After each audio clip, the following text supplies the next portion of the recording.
And we're live. Good McBride. deal. Scene's not What's dead. going on? Brant Scene, Moore. the scene, as far as videos goes, might be dead, but the scene is not dead. No, I'm, it's alive. I just haven't done anything in a while. Um, it's yeah, I don't know. Life got weird, and then um, like I'm still working on things. I'm just not sure what those things are gonna look like. I don't know if they're the same kind of video magazine thing. I got a couple like full lengths I'm stacking clips for, and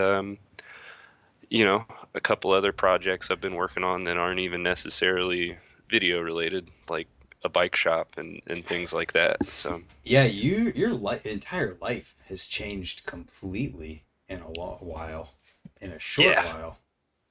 yeah. Well, and that's kind of where the no videos thing stemmed from. It's been slowly changing over the past like year and a half, um, and it just kind of all culminated. Um, Yeah, and it happens, off the internet. I'm not a very online person normally. So, I mean, I am, but it's like dumb memes and bad clips and stuff, like my actual like day-to-day life is kind of I try to keep it off the internet. So, yeah, I moved to Fort Wayne and I opened a bike shop with a couple of good buddies of mine in Slam City Skate Park, and it's doing well. And that's why I'm not filming videos.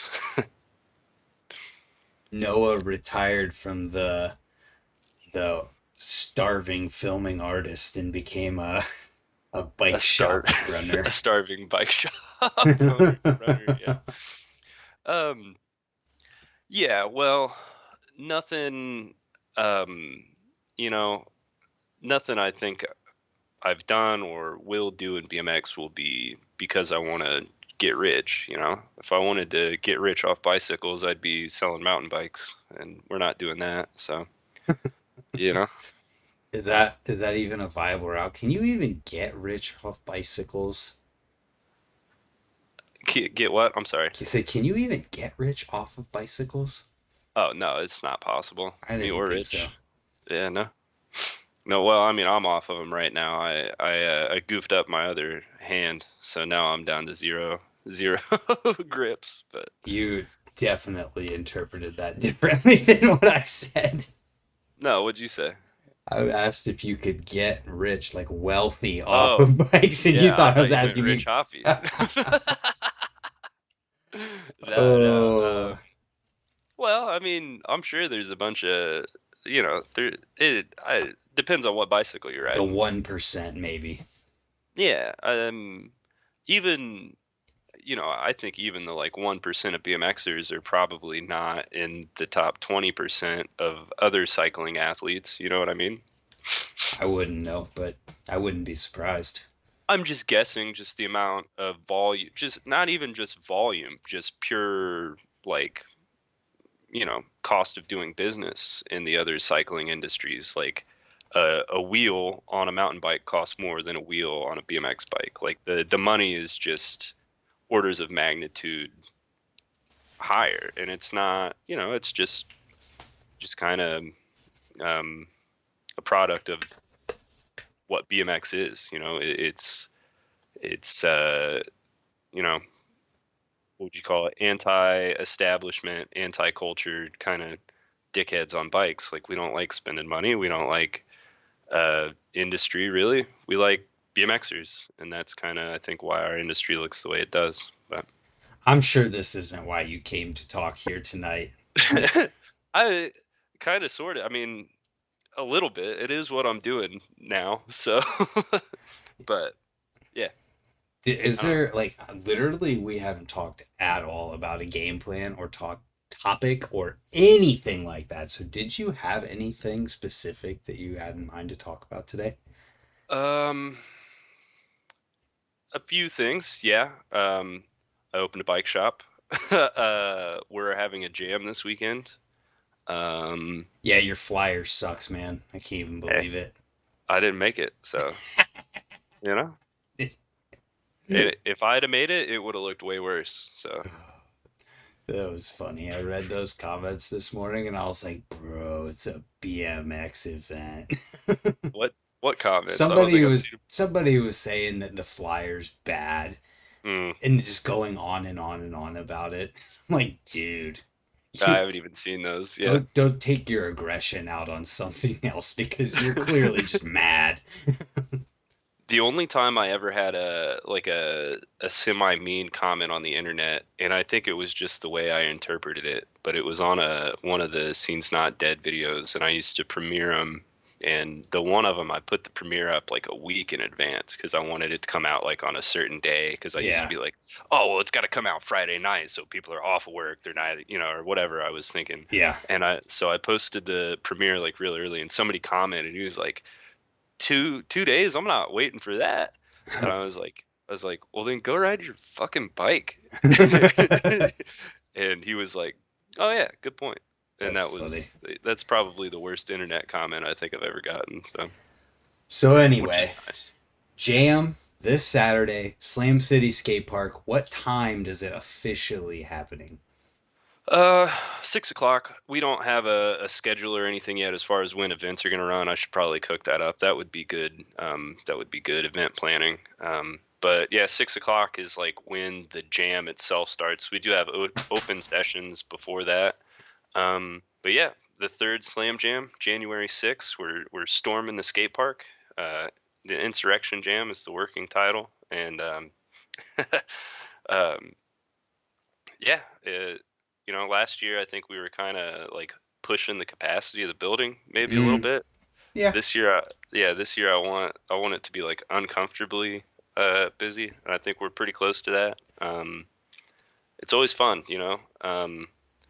The skate park has gotten better progressively as we've done these, and the prize support has gotten better progressively as we've done these. This is the first year we've actually got like brands associated with it at all. Shadow Sabrosa, Fit S&M, Merit, all kind of helping us out, and yeah, I'm really excited about it. It's a jam I'm really proud of. A jam series that I'm excited to do and keep doing. nice. Yeah, That's cool. I'm yeah. stoked. I didn't know it started at 6. I thought I was gonna have to leave the house at like 9 a.m. No, it's I mean you can. You're always welcome up here. But yeah, it's more of we try and we bill it as like the first jam of the year, try and get some of that clout. But it's definitely carries some of that New Year's vibe with it. It's a little rowdy. It's still all ages, but we're there to have fun. So Yeah. yeah, You're having two events that I'm gonna win, so that's fun. yeah. Is that true? Is that true? Probably Which two are not. those? Best sub box No, and let me look up the flyer. best mini and best sub box are the two you think you're gonna win, I assume. I gotta pull up the flyer. Best mini you might have a run at. I think you might have a run at best sub box too. Um, Where's the? I don't see the flyer. yeah. There it is. Let's see, his second podcast that couldn't find it. That's funny. No, I think I'm gonna win street best trick. You got something cooked up in there? Oh wow. Obviously, mini ramp and sub box are the only two I. Yeah. Sub box, like I'm the only person that rides that damn thing, dude. And so yeah. Yeah. Jeff There's a said lot of only like because I'm not gonna be there. yeah, what a poser. He's on my team. He can't even make it to the jam. Where Tech Bike goes on the flyer. He could Jeff. literally leave at noon and make it on time. Yeah. I'm What a pissed dork. I won't be there. Saw's frame in half, says Casey. You won't. Yeah. Um yeah, nobody rides that sub box, but there's a lot of like undercover just rippers in Fort Wayne that you might have never seen ride before, but can do some pretty gnarly shit. So It's also an unconventional sub box setup because of mhm. how short and how close it is. Yeah, see, I think it's short and too far away. Like for that height, it's like a foot back, but only a foot tall. I don't know. I just hate the thing, to be honest with you. So best trick on it. I like that. I like Yeah, that a I lot. ride it every day of my life before I before I shattered my other wrist. But yeah, it's but it's also the only sub box you can find in a three hour drive radius. So better than nothing. That's fair. Yeah. So, Slam City Skate Park, does that come up on Google if people hmm wanted to go to it? There you go. 1412 South Anthony. You can Google it. It'll show you our hours, even though kids love to call me and ask for hours and pricing. They're both on the internet. Yep. I always think that's so funny, because I have a YouTube channel that has a lot of helpful things. Yeah. Get a lot of questions that you could just Google search. Yeah. And I hate complaining about it because all in all, like they want to come and they're always nice. Like I've only had one weird conversation on the phone, but I had somebody call me and ask. They were like, "Is it $75 to ride?" And I was like, "No, it's 15." And he was like, "Oh, I was looking at the website and it made it sound like it was $75 to ride." So I like went to the website really quick and in like big letters it says session 15, monthly pass 75. And I was like, I don't know how I make it any more clear. Like really, it's not. But Gosh, you that's know, funny. So, what else do people need to know? um, yeah, so it's free to spectate. It is 25 to ride. I know BMXers like to complain about entry costs, but we do give away cash prizes and there's product on the line this time. So like, if you want to ride and you don't want to pay 25 bucks, you show up before 6. If you want a chance to win stuff, it's $25 to get the competitor wristband, and most of that's going into the prize purse. So if you're curious where that's going, yeah, that's kind of the biggest thing. Um, yeah, we're we're gonna jam. Um, it's always been a like a so the first year Ray won best trick. So the prize payout and like the trophies at this jam have always kind of been like super special to us. So we're pretty stoked on that. We've got one trophy that we give away for best trick that is like a spray painted gold like frame and or fork and bars, and we like make little plates to put on them, and we do our little like trophy ceremony. So I'm pretty stoked on it. Uh, yeah, Cool. yeah, yeah. Are we to the part of the evening yet where we get canceled? What do you want me to cancel myself over? Not that I just making jokes. It's been a while since I've done a live stream, so I'm rusty. Yeah, yeah. Me too. It's been a while. Well, I guess the last time I was at your house, we sat down with Jeff. It was the last time I was on the internet, really. And before that, the last time we did one of these, I hadn't even had all of my software stuff updated yet. So before this, I had to go through and reconfigure everything because things have updated since then. So that means it's been quite a while. Yeah, yeah. It's fun stuff, dude. It is fun. Um, yeah. Um, How's running a bike shop? it's going well. We're not printing money by any means, but we're surviving, and I think that's like a super that's more than I think a lot of people can ask for. Like Mm, for a bike shop that's been open for 3 months, basically at this point, not even a month and change, 2 months and change. We're doing really well. I think we're ahead of the curve. Um, yeah, and a lot of that we owe to being in a skate park. That definitely helps kind of pad out the cash flow. But we're there right now. A lot of my battle is keeping inventory. Um, it's not because it's hard to get stuff. It's because it's just a tight budget to be making big orders, you know? So I feel like every time I make an order, it's basically gone. But it's kind of just a matter of like time in the market, not timing the market is what they like to say. So it's just a matter of letting that stock roll over a couple times, getting like a bed underneath me to where I can um, have a shop that looks like a shop that looks full. Because a lot of that sales does come from like just face value. If it looks like a bike shop, people are going to want to come spend money in it. And compared to when I showed up, it definitely looks like a bike shop back there. We've got the cases and we've got the bikes. It just needs a couple, just needs just a little more. That's what the gambling addicts say. Just one more, And so yeah, it's a work in progress. Even though um, it sucks to say that because you always want to have that like definitive like I'm here now. This is the bike shop. I don't think I'm gonna get that. It's gonna be a slow burn. It's something that's always evolving and continues to be that. So, So short answer, it's going good. going good enough. Yep. Still working. Um, Yeah. Jeff says he called the park and nobody answered.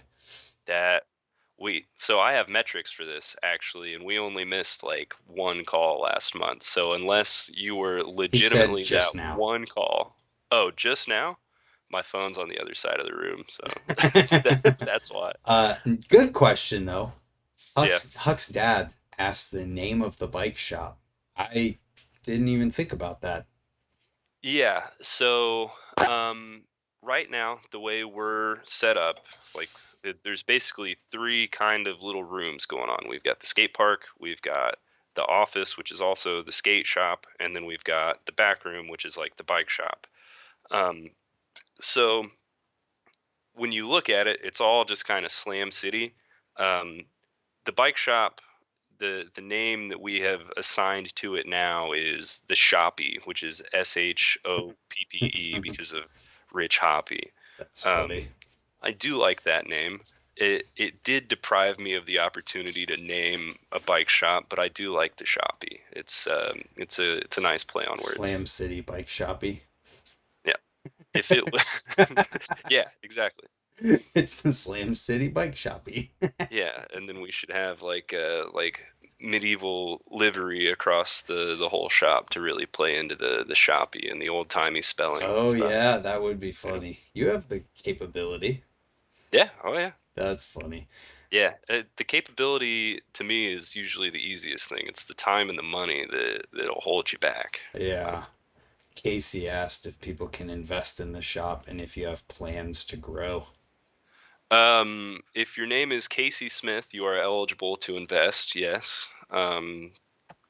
Yeah, we got plans to grow. I think more plans to grow than we can handle. Like we want to do just about anything we can, but sometimes you know, you can you can trip over yourself before your head, basically. Yeah, like we want to do a lot of things. We've talked about. We talk about a lot of stuff kind of in the midterm as opposed to the long term because like yeah the long term goal is to get up there with the Powers and the Albies of the world, but like you Mhm. can't just go from a pro shop and a skate park to that. So like a lot of the things that we talk about, a lot of the goals that we have are like, maybe next summer we want to start like vending at races or vending it Oh at yeah. jams and stuff like that.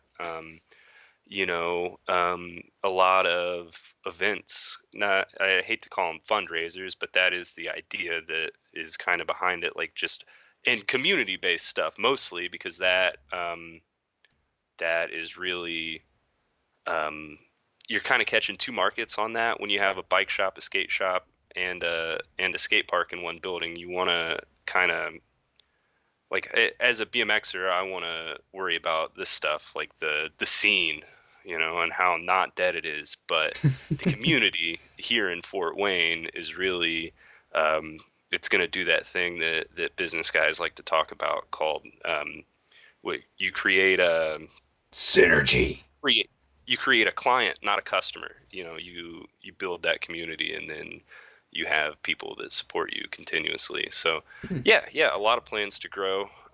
As much of a jarbled mess as that little paragraph was, yeah, in any way we can, basically. Nice. Well, that's good.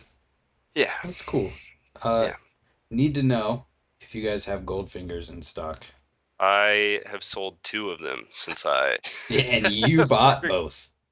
No. I sold them both. I've sold To, probably like 5 sets of brakes just to park kids who saw me ride, and they were like, "I think I want brakes," and then I would be like, "Put brakes on your bike right now, kid."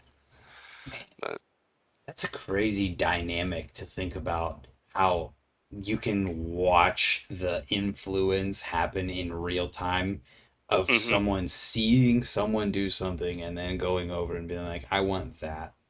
hmm yeah, it's pretty rad. It's pretty awesome. Yeah,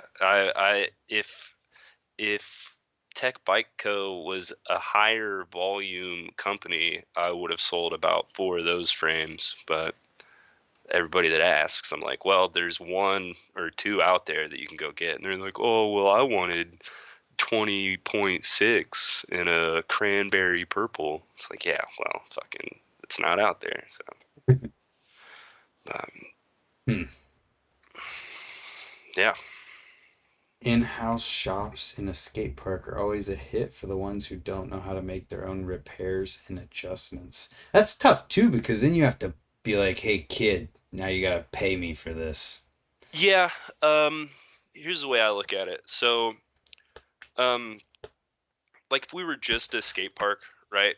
And a kid popped a tube or needed to, get his wheels straightened up so his brakes didn't suck. Like if I was there, you would there, we would just do that out of the kindness of our hearts, Yeah. right? So it takes a lot of like on the spot judgment, but I kind of flop between being a shop guy and a skate park guy in that moment because that person, somebody in the skate park who's already paid for entry and assuming, depending on where they're from, who they are, will continue to spend money in the park. And then if eventually come over to the shop and spend some money there, like it behooves me to help that kid learn how to work on his bike and kind of help him out in the moment. So hopefully he stays on it and comes back.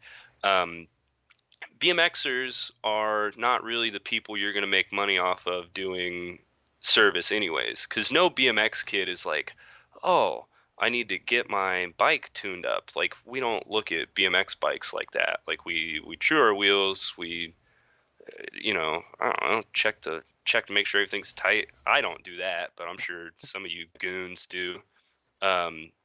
True my wheels, dial in my brakes, I'm good to go. It's not. It's just that's just not the demographic you'd be trying to get your like service money out of. It's the kid's parents or grandparents. Like you sell the kid a bike, and then you try and sell his grandma a cruiser so she can ride with him around the block, and then you get the service off of that bike, right? Because it's also a different kind of bike. Like chain alignment matters on those. Derailleurs are annoying. Those wheels are harder to true. Like yeah, that's where you make your tune up service money. Um, yeah. Do you feel any pressure to make your bike more dialed so that people have more faith in your abilities to work on bikes? I think my bike always was dialed. I think you guys are just dicks. You can't I even think say I that with think a straight I face. I think you're just you're maybe a little self-conscious that I ride my bike harder than you do. Maybe that says something about our commitment levels. No, I'm just kidding. Um, You can't even say that. with a straight Yeah, face. my bike. Um, well, I do. Um, I am really hard on my bike. So like when I built the tech up, um, it stayed dialed for a handful of months because I was still kind of staying off the wrist. And then when I moved up here, I just kind of started riding again. I put my brakes back on, and really I've been riding a bunch. Been riding almost every day, and it has progressively. I think it's experienced more wear in 2 months than a bike really realistically should. Like I've put it through the ringer. But it functions. My brakes work well. I'm sure they don't to your standards, but that's because I don't tar my wheel like a pussy. You struggled to say that just now. That's funny. Well, it's because I'm not on my YouTube channel, so I do like before I say a bad word, I like think for a second. I'm like, is this okay? And then I'm like, I don't care, and I say it anyways. Noah has But, become middle management. Full circle BMX. yeah, good old middle management. There's some middle management news coming. Um, I I don't know. It's we're putting some people on. We're shifting the management roster, um, and I'm reluctant to say who's going on because I've got this like funny skit that I'm gonna do for it, and I feel obligated to keep up the gimmicks since that's kind of what the crew started as. But if you're diligent, it's not hard to figure out who we're putting on. Okay. But yeah, Cool. Cool. side note, I guess. But All right. We've gone way too long without being controversial. yeah, what do you want to hear? I don't know. What do we talk about? First controversial topic, put in the chat. We'll talk about it. Amateur riders. What about them? I think that's he's asking like if that's who you're talking about putting on. No, they're grown men. Well, so are most amateur riders in BMX today. Yeah, yeah. I will Fully fully. accept. Yeah. He's an on the job contractor. Out of office contractor. GoFundMe. That's. Oh, you wanna I you don't. wanna do it? I don't really know what. I don't have context for this, so I don't know. Okay, so man. All right. Fuck it. As we get done talking about your new job, we're going to talk about things that might get you fired from your new job. Oh, no. So I don't even know how to like bring this up just out of thin air. There, a few of my colleagues and I are a little begrudged at. I'll let you guess. There was a GoFundMe that we don't think was in good nature, and we kind of think um, took advantage of sort of the BMX community's good faith. Is this from a long time ago or No, this is from since I've moved to Fort Wayne. dude, I literally like this is me and this is the topic. Nothing. All right. Yeah, I'll just frame it as a question. How did you feel about Corey Martinez's GoFundMe? It wasn't there long enough for me to even know what was going on. I didn't even Because go it get got to go funded. to it. Yeah, I don't it even was know anything. the sort of base of the controversy is like he started a GoFundMe basically to get himself home, but he was getting himself home in basically like in inexpensive rig. Like he bought this sort of like He live-in. won that. Won it? He won the ambulance? He won that in a raffle, yes. He won the ambulance in a raffle. Correct. Maybe we're wrong. I don't know. But it there was this sort of there's no way he built it too, didn't he? Like he got No, an that's ambulance and built it. Stolpinator, dude. built that ambulance and did a waffle, A waffle. whatever they're called. At Yeah. least from my memory, I think that's what happened, and I think he actually won it because he already had a truck with a camper in the back of it, Hmm. and then I think he won the raffle with the thingy. I Let feel me let me like bad that I don't know any of this. imagine how I feel being the person that brought up this point. Casey But brought it up, to be to let fair. me finish this, to Yes. kind of eke it out. The idea was that it sort of, it seems ingenuine to ask a community to give you money for a situation that A, you put yourself in, B, you could get yourself out of by your own effort, when there's other people having GoFundMe set up that they literally can't set up with their own hands. You know what I mean? Because they're either incapable or not on the our plane of existence anymore. Like it just seemed um a little cash grabby. Um, Chris Doyle spoke out about it, and he was like, uh, told a story about how money got tight, and he ended up taking up a second job just to kind of like cover, costs. And he was like, well, if I'd have just known I could start a GoFundMe, I guess I'd have done that. And that's sort of where the controversy comes How did from. It's I like miss all of this? well, it's because you're not as salty as the people I talk to. We bitch about 'Cause, everything. like, I saw it. I saw it one day.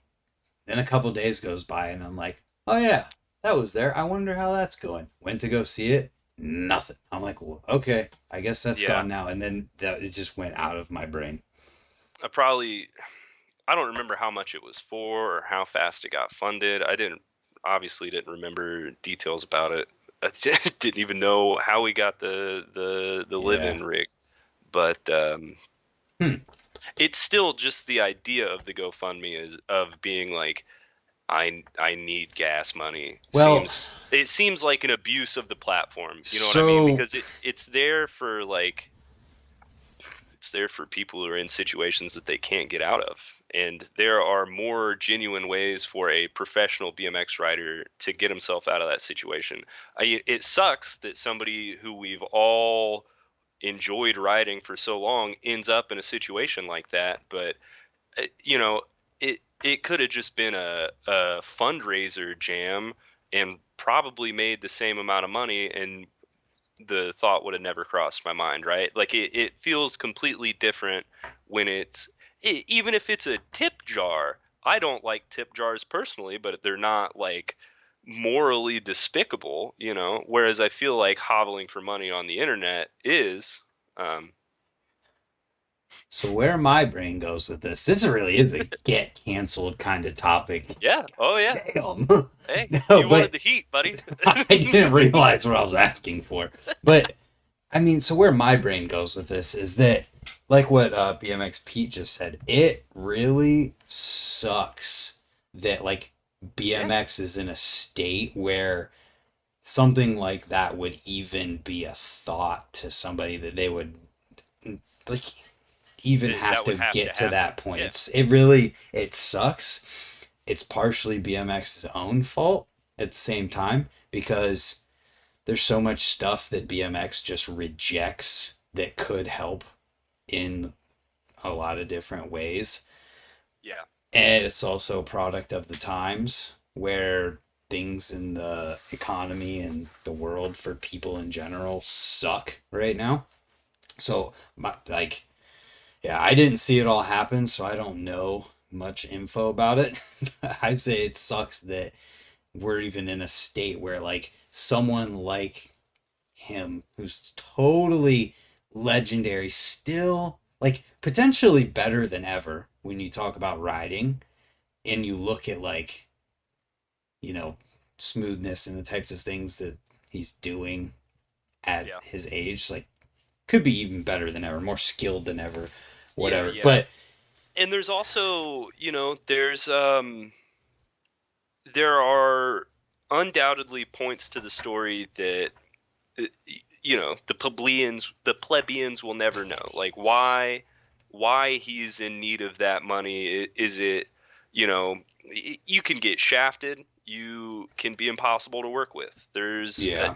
a litany of paths that lead to this specific point, right? And it's the fact that BMX is such a kind of like a grassroots community, so small that we don't have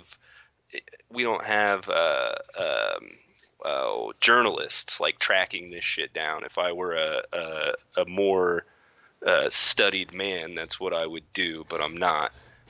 We just have dickheads on the internet complaining about it, and We don't have full out pages with thousands of ads, Google ads on them, where you have to push through multiple tabs just to be able right. to read the thing. There's a lot of context lost, and it's probably a topic that deserves a little more attention, but I just deep it like my being like rejects crowdfunding as a form of like, I have a minor inconvenience, give me money, it just does. As a blue collar worker, I've needed money all last year, like just as since opening this bike shop has my like finances finally uh kind of stabled out. But I don't know, even like yeah, I feel weird asking my parents for money. It's just Yeah. I don't know why it hits certain people so hard, but like, yeah, there were a decent amount of people that I was talking with that are like, yo, what the fuck was that? Um, That's crazy, man. It's definitely a weird one to talk about, and Publicly, yeah. yeah, for sure that. Yeah. But it brings up the topic of like how can we get BMX in a better spot to where that might not be a thing. I mean, it's also could be a case of like it's really Jesus. Perfect 20 grand. We brought back the RV fund. No, but actually this is Swamp Fest fund right now. Um, I But don't think it's a problem you get rid of. I think it's inherent to what BMX is. It's kids on bikes that want to act like they're riding motorcycles, Like if you wanted a sport that would support you into your senile years, you probably should have picked a different one.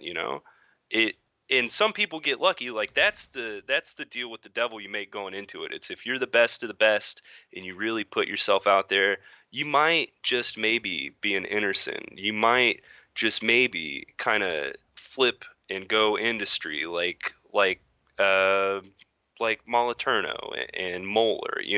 There are ways that BMX can support you long term, lifetime, but there's not enough space in in BMX for all of the pros, right? In any sport or industry, there's never going to be enough room for everybody to be supported in the long term, um, so but especially where we are. and this is where what I was saying about BMX shooting itself in the foot and killing itself through just making things taboo or rejecting things before realizing the kind of good that it can do, like YouTube for example. when Yeah, when YouTube first became a thing with Adam LZ, and everybody hated on it. I don't know if it was just Adam that people were hating on, and then in turn made them hate on YouTube, or hate on, yeah, YouTube in general, or what. I don't even yeah, care. I don't care what caused it, but BMX in general decided to hate on YouTube instead of realizing that they could use it as a way to make money from the giant corporation that's Google. I've talked about this too many times, but it's a perfect missed opportunity. yeah, and I don't um, disagree. I think it's like there's just this BMX like mentality zeitgeist that um, everybody kind of participates in, maybe without knowing. It's like, as a BMXer, yeah, Do I think, especially like LZ's YouTube page was a little hokey? Absolutely. I shit talked it a bunch when I was younger, but that was not for me. Not every video on Brant Moore's YouTube channel is for me. You know what I Yeah. mean? But that is kind of what I'm getting at is like we don't sort of dissociate that. We just see YouTube and we go, ah, not for me. And then we shit talk it. And Instead of being like, oh, if I do YouTube, I don't have to be Adam LZ. I can be whatever the hell I want. mhm. Like, Right. you Yeah, can yeah. literally do anything you want. And if BMX had realized it at the time, we probably would have a lot more people in way better positions because they would have taken advantage of it way sooner. Yeah, there's also like a cultural pushback, like as far as like the BMX community, like from BMX culture, where it's like we look at YouTubers in, you know, that the outside, out of the in group, like the normal YouTubers, the I don't know what you would, the influencers of the world that don't ride, and then we're gonna put our guys on the same platform as them, sort of kind of indirectly making them similar, right? It's like BMX has always had this craving to see its stars, the riders that we all love, in a more personable light. That's why Road Fools was the shit. And YouTube sort of could be that outlet. It in a world where like every pro rider just had a YouTube channel where they were doing their daily thing, it's just more of that. But because in the real world there's people on YouTube just saying fucking bullshit, just, you know, just doing nothing and making millions. We're Yep. so anti world, like anti populist. I don't know the words I'm looking for, but like anti that.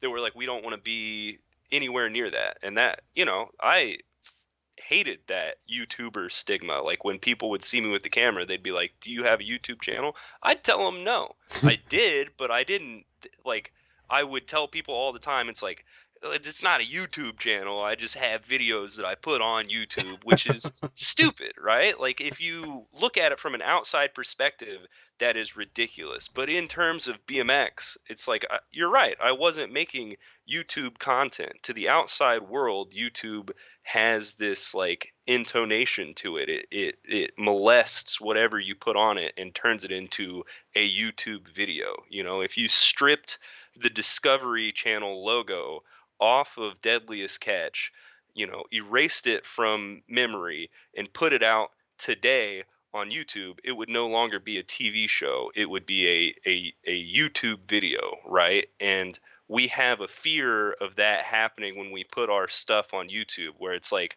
I didn't go to the jam and film them because I wanted to make a YouTube video. I went to the jam and filmed everybody because I wanted to make a BMX video magazine, and I didn't want that distinction to get lost. And that's super heady language for such a dumb little distinction, but that I think is where the like kerfluffle comes from. That's where the resistance of like, why don't we all just have YouTube channels and make money off of it, is because when you do that, you become something less than a BMXer, like Adam LZ did.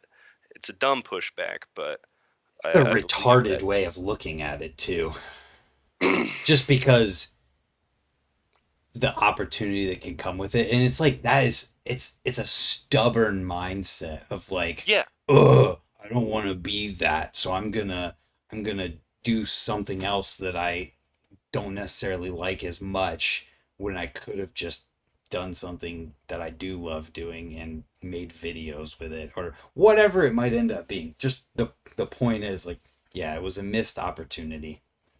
Yeah, and I mean, I there are BMXers that did it. Nobody looks at inside BMX. Nobody looks at Scotty Kramer and says uh, he's a YouTuber. You know, we don't. We all talk about him as Scotty Kramer, the bike rider. In the outside world, outside of BMX, people go Scotty Kramer, the YouTuber. But he had a YouTube channel pre-accident was pumping out videos every day. Yeah. And he probably did get some backlash from some of the hardest of the salt mongers, but Who you know cares? Those people aren't in on YouTube anyway. he was on he was on Road Tools. He has however many X Games medals. Like, he was a full-blown BMXer through and through. Like, nobody gave him the YouTuber distinction. So So here's what changed my mind forever on this that what you just said in the course, people being salty and whatever. hmm Even those people go home, go on YouTube and watch somebody talking to their camera and making videos. Everyone does it. I don't care who yeah, no, you are. yeah, I'm not saying that that is bad. No, I I'm know. saying that the industry sees that as decidedly non-BMX, not the industry, the core, I guess you should say. But Well, not anymore. Because everyone's trying to make a YouTube channel and I think it's awesome. I think it'd be yeah, sweet if those super core people decided to make a YouTube channel and used it to spread their super coreness because I think it should all exist on there. Give people choice in what they watch and it kind of does. And yeah. I guess in a way it's just not the same and it can be whatever people want it to be. But Yeah. Well, it's a whole rabbit hole that you could go down, because YouTube as a platform is not very conducive to the kind of videos that Core BMX wants to make. It's impossible to make a BMX video that BMXers want to watch on YouTube and make money, just because we want to use songs that we like, yeah. and you can't make money on that. And then you add in the certain vices that BMX riders tend to enjoy. It's the same with Instagram. The places where BMX exists are not good for BMX. They're not conducive to, I can't believe I'm going to use this word, our culture.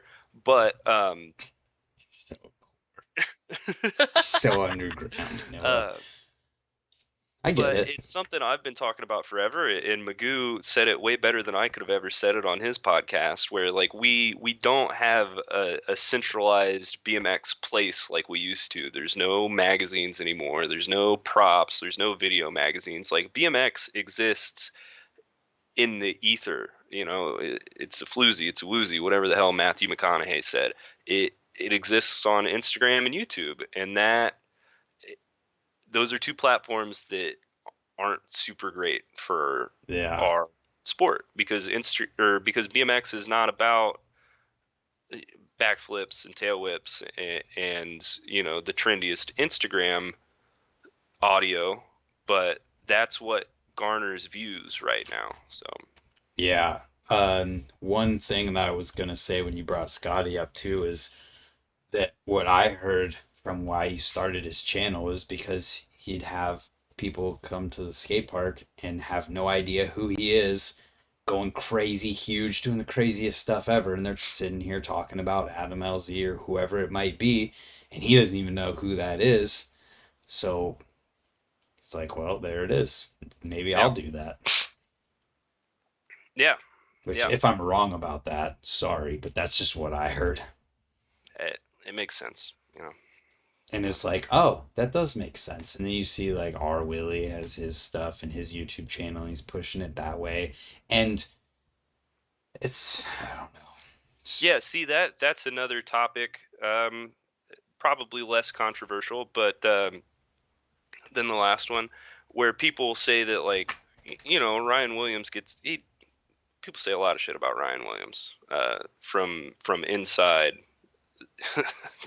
I don't know what word I'm supposed to use for it, but from inside BMX, there are a lot of Midwest dudes wearing Black Anthem T-shirts that shit talk Ryan Williams because all he does is super duper flippy boys. We know that's not true, but because of where BMX exists on the internet, that's all you see, right? You get your family sending you the super flip or whatever the hell yeah. Mike called it. Um, Me and you and probably everybody in chat know that he can ride a bike better than any of us. He's got a great tabletop on him. He is a BMX rider. The problem is none of that gets shown to BMX. The the way he is making money off BMX right now is not by showing BMX to BMXers. The way he's making money in BMX right now is by showing mind-blowing stunts to the populace. And I think that's where it's not a think. That's where the disdain comes from, where the real BMXers say like, yeah, fuck Ryan Williams. It's just that. And It's anyone who has that attitude, I'd ask, what the hell are you doing to grow BMX? Probably nothing. but Probably for a nothing. counterpoint, the side of BMX that Ryan Williams is growing is a side of BMX that I realistically will never touch. I'm He never could gonna go grow ride any an of it. airbag that big. I'm never gonna go try and learn those tricks. And no kid watching that realistically is ever gonna get to that point either. It needs to be there. It needs to have that sort of reach, but the issue comes when there's no sort of like under laminate. Like the point I was getting ready to make is like the same people that would shit talk Ryan Williams for the points I've just laid out, if they had a session with him at their local skate park, they would think he was fucking God, right? Like if they didn't know his name and he showed up and he just rode his bike, they would be like, this guy's the coolest fucking guy in the world. The internet kind of perverts our lives. I don't think that what you said about what he's doing with the people he's influenced, BMX, whatever, is true. When you have, and I'm pretty sure I remember this, someone like Edwin De La Rosa saying that they got into BMX from seeing X Games on TV. Like From seeing Dave Mira. that is the Here's the furthest thing from it. And when you here's get, yeah, hold on, I let you I finish. you're not wrong. Yeah, you're right. Um, Anybody who gets into BMX from seeing Ryan Williams isn't necessarily going to just only try to do what he does. They're going to go and ride and then figure out what they like to do.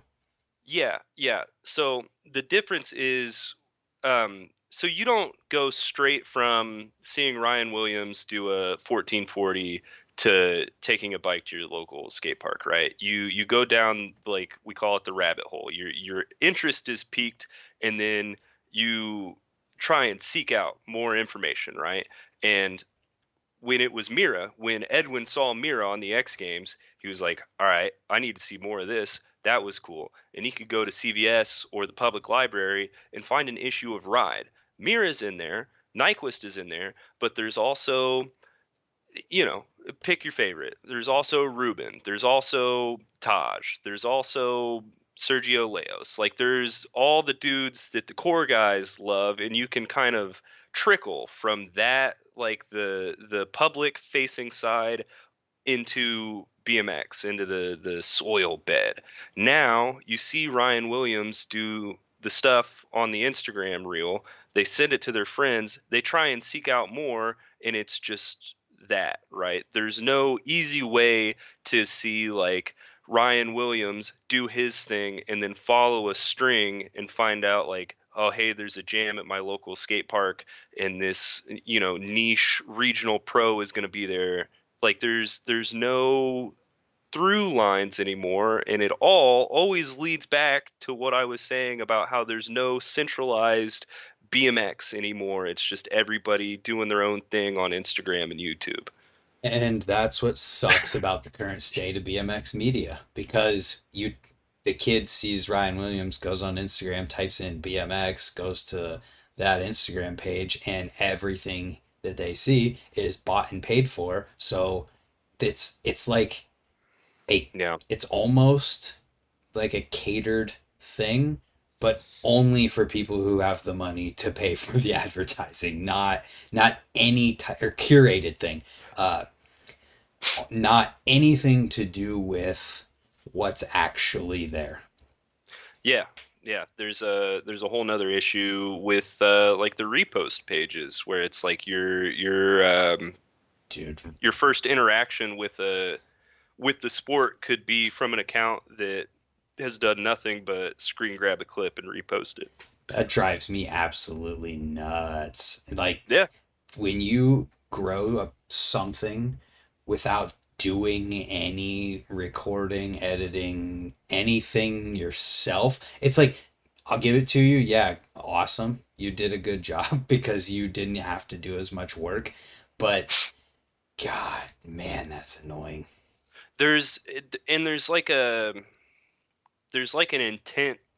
Uh, so there's I don't know how to bridge these two thoughts. So there's no name accounts with, you know, a million uh followers doing that right now, right? They're grabbing the newest Dennis clip, they're grabbing the newest R Willie clip, reposting it, getting their 10,000 likes and disappearing into the sunset, right? And that's obviously bad because nobody that was involved with the sport, the, with BMX in any Even if they way, were and they were is just associating. reposting, it's Well, still not that's cool. not necessarily true because like a page like there's two in my mind. There's RBMX and Yeah, there's early 2000s BMX. They that's different. repost a lot of shit, but it's different because they're doing it with the intent to funnel people into the sport, right? Whereas like the other guys, the sick BMX tricks 69 or you know pages of the world are not. And it's yeah, it's a weird thing where you can do in spirit sort of the same thing, but it's kind of the mindset that changes it. And obviously, RBMX is a lot better about crediting things, but like Even how, even that one I don't like as much because it's literally just screen grab, make whatever caption, screen grab something we think is going to get views, make a caption, post it. When you take it to the level that early 2000s does, where he's putting effort into it, trying to give a little bit of story behind it, and like has a focused approach to it, where it's like, I'm looking for stuff from this time period because I want to show this time period. I'm going to give a little bit of history with it. It makes yeah, it more, the effort is what makes it different to me. yeah, I think you're not giving enough credit to RBMX in the sense that they don't just grab it. Like they are asking permission to do that. They are getting consent to post those clips, either from the company or for the rider. But if you look at what these are both accounts that I love deeply. When you look at what early 2000s is doing, like some of that subject matter, there's your big phrase of the day. Some of that is um, it's so far out that it's hard for the people in the clips to benefit from, right? And I'm not saying that is a bad thing. I'm just saying like it is a difference. Like I don't even know where I was going with that. Well, Um, it's also old uh, enough that those people, right. Don't give a shit. well, or Right. that, or I mean, a tag on Instagram, like what are they? You know what I mean? It's from Hmm. a time period where they didn't have Instagram accounts Hmm. or any type of concept of what the future of the internet was going to be like. Yeah, I think it kind of goes back to what I was saying, like the point of first contact and then like the drainage point where it's like if you start on an RBMX, you can, you know, see this cool new thing that you want to learn about and then end up on an early 2000s BMX and see that it's been around and there are things that happen that you had no clue about. But that's the problem with Instagram is there's no I I dash BMX r slash BMX. You know, there's no way to tie those two together just in and of the app itself, right? Like that would be a perfect example. Like if you got on at an R Willie super flip and then you know you're like I want to see more and then you end up in an R BMX and you see the shredding that's going on currently and you're like oh shit, I need to know everything that's ever happened about this sport. And then you end up on an early 2000s and you're like, this sport has been awesome since before I was born. I need a bike right now. I need to go learn how to, you know, do a Matt Sparks alley-oop hand plant over a spine or whatever. And it just that train of thought doesn't exist. I don't know because Instagram sucks. That's interesting. I wonder how that actually works in practice. Early 2000s seems more focused on organic content and not paid content and posing as organic content. Ding ding ding bell for the winner, because anyone who goes on to the the page she's talking about Hmm. can see a whole bunch of stuff and think that it's organic, but it's not. It's just paid for. There's a lot that's not organic or that is organic on there and is reposting, but there's a lot that isn't. Yeah, but it still like serves a purpose in this food chain. You know what I mean? This whole kind of idea that we've been kind of mulling over. It's like it's still a step in the ladder. It's all a step It in the needs to ladder. exist. It's Like all a step. there's no difference between that and pink bike in mountain biking. I guarantee there's no mountain bikers like bitching that pink bike exists. They're like, oh, can Well, I spend Pink more Bike money makes for this? original content to actually educate and help people. What do you Yes, mean? so does our BMX. What? There's a whole YouTube channel. What do you mean, what? With stuff they didn't make? Yeah, there's stuff they made on there. The podcast, which is amazing. The I the can't say podcast. anything bad about Yeah, that. there's a podcast. He's done the informational videos, like what are this and that. He used to do the product guides. That were all paid for. They Literally, do. both of those things were paid for. Yeah, so there's a logical fallacy going on here where you want more BMX to be in money, but then when there is BMX being or money being exchanged within BMX, you're upset about it. Like that sort of like circulation of money is also good for the sport, you know what I mean? I'm just saying the motivation was not to educate people, it was to do the job to make the money.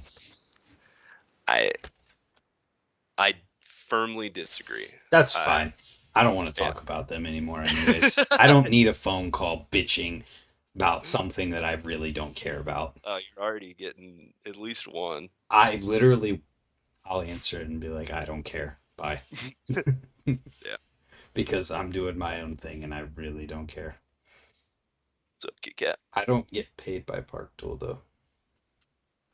Yeah. Yeah. Someone said something about Park Tool. Mm. Don't get me wrong.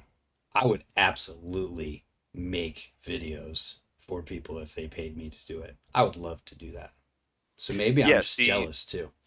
that's the thing is like especially especially now I couldn't do that. I couldn't take money from a company to make a video about their product because I want to stay obligatory. And I know that you can, set that up in the terms, be like, I'll take the money, but I'm going to give an honest review. Yeah. But it's like I just in it, it would be called journalistic integrity, but I wouldn't. I'm not. So um, I just couldn't do it. I just couldn't do it. Especially now, like running a shop. Yeah, just couldn't do it. Yeah. But that was like the engine that fed the centralized BMX that I was talking about with the magazines. Like if you didn't have that flow of money, if you didn't have advertisers paying for that space, paying to be featured, then that would not have existed. Like that sort of cash flow, that revenue has to exist for a place for BMX to exist.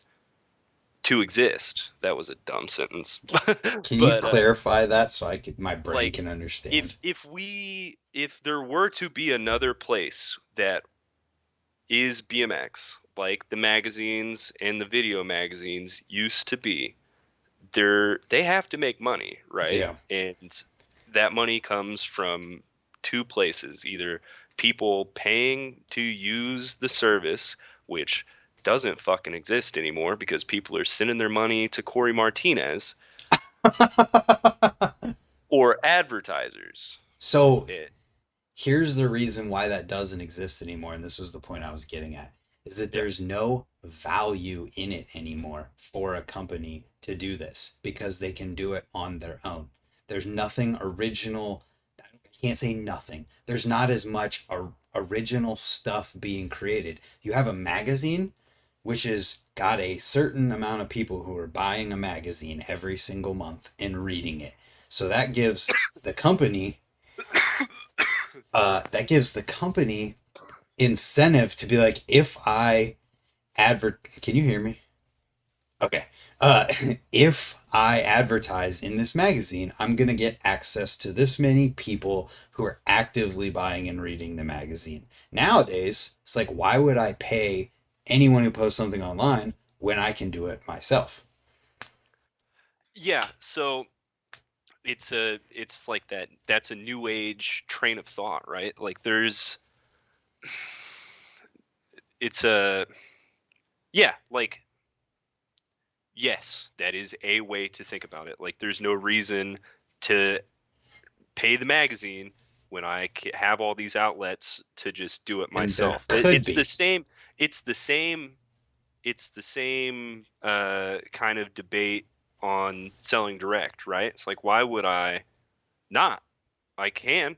Why wouldn't I? Mm-hmm. It's you start eating out of the bottom of your industry. We start eating out of the bottom of our media until it's just the shell. It's just the surface, right? When there's nothing, there's no place for things to stick. It's yeah. That brings us to the importance of the original content. And that was the point I was getting at. Was like, if you don't create anything that isn't paid for, then the only value you bring to someone is the stuff that you do that is paid for, that other people are like. So if people stop paying you and you stop creating anything because you're not getting paid to do it, well then no one's going to pay you at all because you're not doing anything. You need the original stuff because that's what brings the value. That's why, like, I got so much shit when I talked about Adam 22 and the come up whenever with early 2000s, but that's why he was so successful, is that he created value in creating this space where people wanted to go back and see everything that was going on and see the YouTube videos, and just he created an ecosystem. But right now, it's literally just paid, paid, paid, paid podcast here, or and I can't only hyper focus on our BMX because Dig BMX is paid stuff as well, and they do a little bit better of a job because they have their locals series, but it's still not something original. They do like interviews sometimes and things like that, but without this original stuff that you're creating to bring value to you, the only thing that brings you value is what people are giving you to post. And it's like, is that valuable? Yeah. Um, yeah, there's some sort of disconnect here that I'm trying to parse my brain around, but I'm not doing a very good job. That's Um, okay. We can move on. yeah, it's Next controversial subject, put it in the comments. Let's go. We're getting canceled tonight, baby. I feel like we hit it on the first one, buddy. I think we did it. You hit it on the first one. I I didn't think we know did it. anything. I didn't even know what was going on. We might have to circle back for that one. I'm gonna run to the fridge real quick. Okay. If I was a golf YouTuber, I would have, or if I was a golfer, I would have 1 million subs. Man, you think so? Golf is pretty popular, isn't it? I don't know anything about it too much. Other than the fact that I have golfed in the past. You do not have to be in Southern California to make it. New BMX brands not representing riders or the sport, etc. Elite. Man, I just feel like it's not even worth talking about. New brands not representing the elite. Elaborate. Give Not me. representing the sport. Like how Oh. companies don't have teams or don't do anything in BMX. It's like, I swear, I don't even really want to talk about it because I feel like it's just not even worth it. They're not Because you worth talking about. because you piss off all the brands. I just don't Um. care. I don't care if I make Elite BMX mad, or what's the other ones? What's the other ones? Mafia. Who Oh else? yeah. Whoa. That's why you don't. support those brands. There are brands out there that do things for the sport. S&M, you know. I'm sorry, buddy. Flocky I just I meant merit. I meant merit. No. no. The last comment in the chat has me laughing really hard.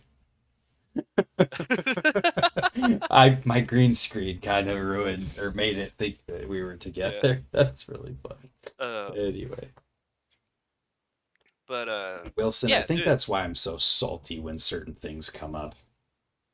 there there are brands, and they're the ones that um, you know, the real BMXers support. You'd never see me or a lot of people buy a Mafia bike. See, that's the thing though is, and this is where, ooh, this is a really good topic. So that's the part that's kind of what sucks about those companies is that we don't need to go and buy a Mafia. We don't need to buy an Elite because we already have bikes or we already get bikes from somewhere else. It's the people who are on the outside looking to come into BMX that see, well, I can't remember the name of the company, but I saw their ads. It was literally like bragging about how they're the cheapest bike you can get, like Hmm. BMX bike you can get. And they don't have a team, they don't support BMX in any way. Yeah, yeah. And it's the moms who see that and think, oh, this is a really good option. Then their kid gets hurt or the bike breaks and they never ride it again. And that Right, yeah. sucks. If only we had a centralized BMX media That showing the wouldn't help. newcomers what bikes and brands they need to buy and support. Jesus, I'm here. I'm just freaking say my name. No, but Yeah, I don't think that but matters. I think, it, it should though. It well, should. it would help, but I think that we need to figure out as a whole how to get people, like how to get people to buy bikes from actual companies rather than those companies or Walmart bikes. And I know that's like an impossible task to make happen, but there has to be a way to do it. There is. I That's just what I'm realized my saying. Is like shorts are on it inside out. it all stems from the flow of information. Like they don't know any better. There's no place, no easy way for them to find out. It is weird that with all this connectivity and all this information at our fingertips, it has gotten harder to parse what fucking BMX bike I should buy. You know what I mean? But it's because people get to speak their brains, the the super duper bike company gets to buy a YouTube or a Google ad just the same as we do. So Yeah, but it doesn't help us if the person doesn't ever even make that search or or even think to take that next step. That's why I don't know yeah, how we figure it out. I've been racking my brain on this for months, just trying to figure out how do you get non it's BMX riders who were never going to even, like maybe if they weren't even going to ride for real or go to a skate park ever in their life. 90% of bike sales Yeah, right like there. Yeah. how do you get those people to buy a BMX bike? Uh, it I'm just gonna beat you over the head with this one. It's from that like point of contact. Because like you're making that point of contact off a 30-second at best Instagram reel, and it would have been easy if it was X Games. You see Mira do a flare on a vert ramp, and then either he's wearing a big Haro jersey, or they say Dave Mira rides for Haro and Slim Jim, and you go like, I want a Haro because Dave Mira rides a Haro, right? And then the mom takes him to the store, and they're like, there's the entry level Haro. That's what he wants. Good deal, that doesn't exist anymore. You can hashtag hyperbikes all you want in an Instagram post. It doesn't have the same staying power. Like you got to be really fucking digging to find that kind of shit out. Like, It's, I just think there's got to be even more than that, and I don't know what it would look like because you have to have a way to get there. And if you don't, like, if you don't ever have a way to get there, then how does it happen? It's so hard. yeah, I I don't know think what it. it is. I think it really stems from how we face our sport to the world. It's another. me and you are vehemently like opposed on this topic, but another issue I have with the Olympics is that like there's no endemic BMX brands that benefit from that. Like, yeah, the kid's gonna go buy a bike. Sure, you can say that all you want, but nobody's on there wearing an S&M jersey, I don't know and if they're allowed though. nobody in any sport is like we're looking at the Olympics like it's X Games. It's a fundamental disconnect between BMX and the fucking world. You know, like we're looking at the Olympics as like a how is this a vessel for us to sell more bikes? Everybody else is looking at the Olympics like, hey, I want to watch this freak do a backflip. You know what I mean? That's why we have this fight inside of BMX because it's like a non sequitur. It doesn't make sense. But yeah, Yeah, if you you're can't right. connect Yeah. the rider to the bike, then what's it fucking worth? Well, everything you get outside of that, Right. but it's still, you're right. And it sucks that we can't benefit the way you're talking about from something like the Olympics. Does that make it a bad thing? No. No, not at But all. Yeah. it sucks that it can't be that way. But that's another thing. Like, if there was a way to connect the Olympics to a company, then, I don't think they let that happen, No, they which don't. is the And yeah, problem. that was a sort of a low blow, but it again, it's where does the kid go after the Olympics? He Googles BMX, watches YouTube videos, maybe he buys a bike, but how does he know which one? You know, it You would search on YouTube and find a couple different channels that are making those videos. right, but how often is that kid gonna like? What's the um? Oh fuck, there's a word for it. There's a big scientific word for it. What's the apathy threshold that kid has to meet to find that video where you tell him that a Yeah. fit cleat is not dog shit? You know what I mean? Like, how far does he have to dig? Where, Even with what you're saying with the spot, even then that exact thing you're talking about still is part of it. And it's like, how do you make that the least amount of taps on the screen or the least amount of clicks of the mouse? And even then, it's still a connection that can get lost in translation really right? easily. Yeah, It's a marketing problem in general. And I don't know how we solve it. I don't know if we can solve it. I think I've been saying it for years now.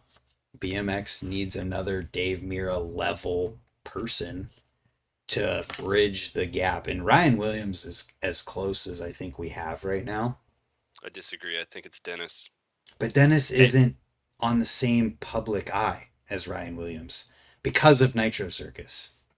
yeah, There, yeah, but Dennis could be that person. the Dennis difference absolutely between could be. the difference between Ryan Williams and a Dave is that Ryan has the skill, but he doesn't have the support from the core.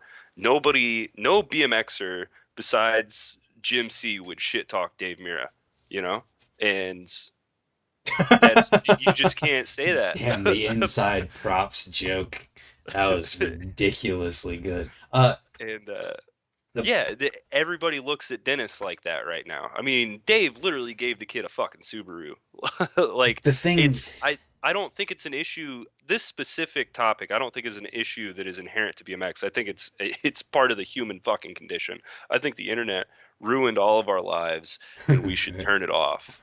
But well, it's just one of those things. Though I think you're right about Dennis as a person, but I think where he's at compared to where Ryan Williams is at in a household name recognition poll is way lower, and that's the kind of I thing that I'm talking about. yeah, I think household name is a bit of a misnomer because how many people really know that that's Ryan Williams? You know, A like lot. he's getting more eyeballs on him, but like the number of people that go like that's Ryan Williams, the professional BMX rider, as opposed to the amount of people that are like that's R Willie, the guy on Instagram that does backflips. You know, it's That's better than not knowing the name at all because I right, guarantee those right. people don't even know who Dennis Henderson is. They may have seen a clip, and what Kier just said is what makes the most sense for it. Dennis is in the bubble of BMX. Ryan is outside of that bubble. That's what I'm talking about. Right. But he's Yeah. still not there. That's what I'm saying though. Dave Mira was on Cribs.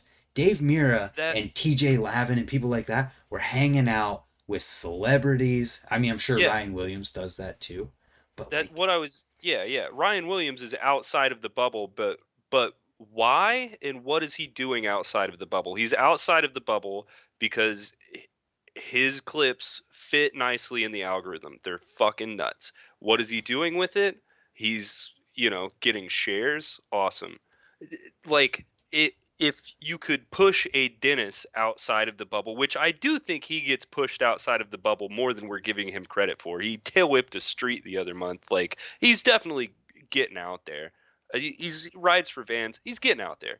Um, he that like is BMX ostensibly. Like there's not a rider that wouldn't want to be him. You know? you're absolutely right. And I would love to see Dennis become that person. But I don't know if that's what he wants. And we don't know if Ryan Williams wants any of that. And that's what Yeah. I'm just Let saying. BMX needs something as that figurehead that is like both accepted by core riders, like what you're saying, and outside of the bubble as a like damn near A-list celebrity so that BMX can get exposed to more people while keeping the core people like, hell yeah, that's the guy doing it for us. Yeah, yeah. I think it's a nested problem in that like the things that pros have to do, their avenues of proness aren't necessarily representative of BMX either.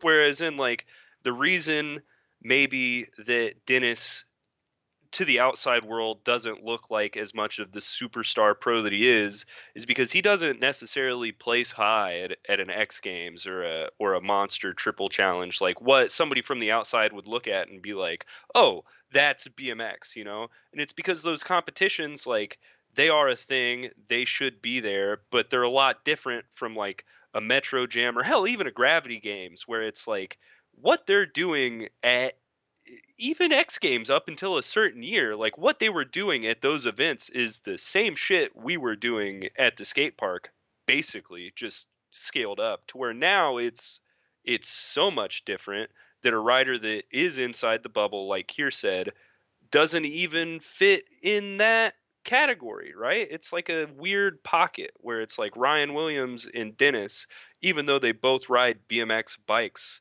are sort of part of two different sports almost.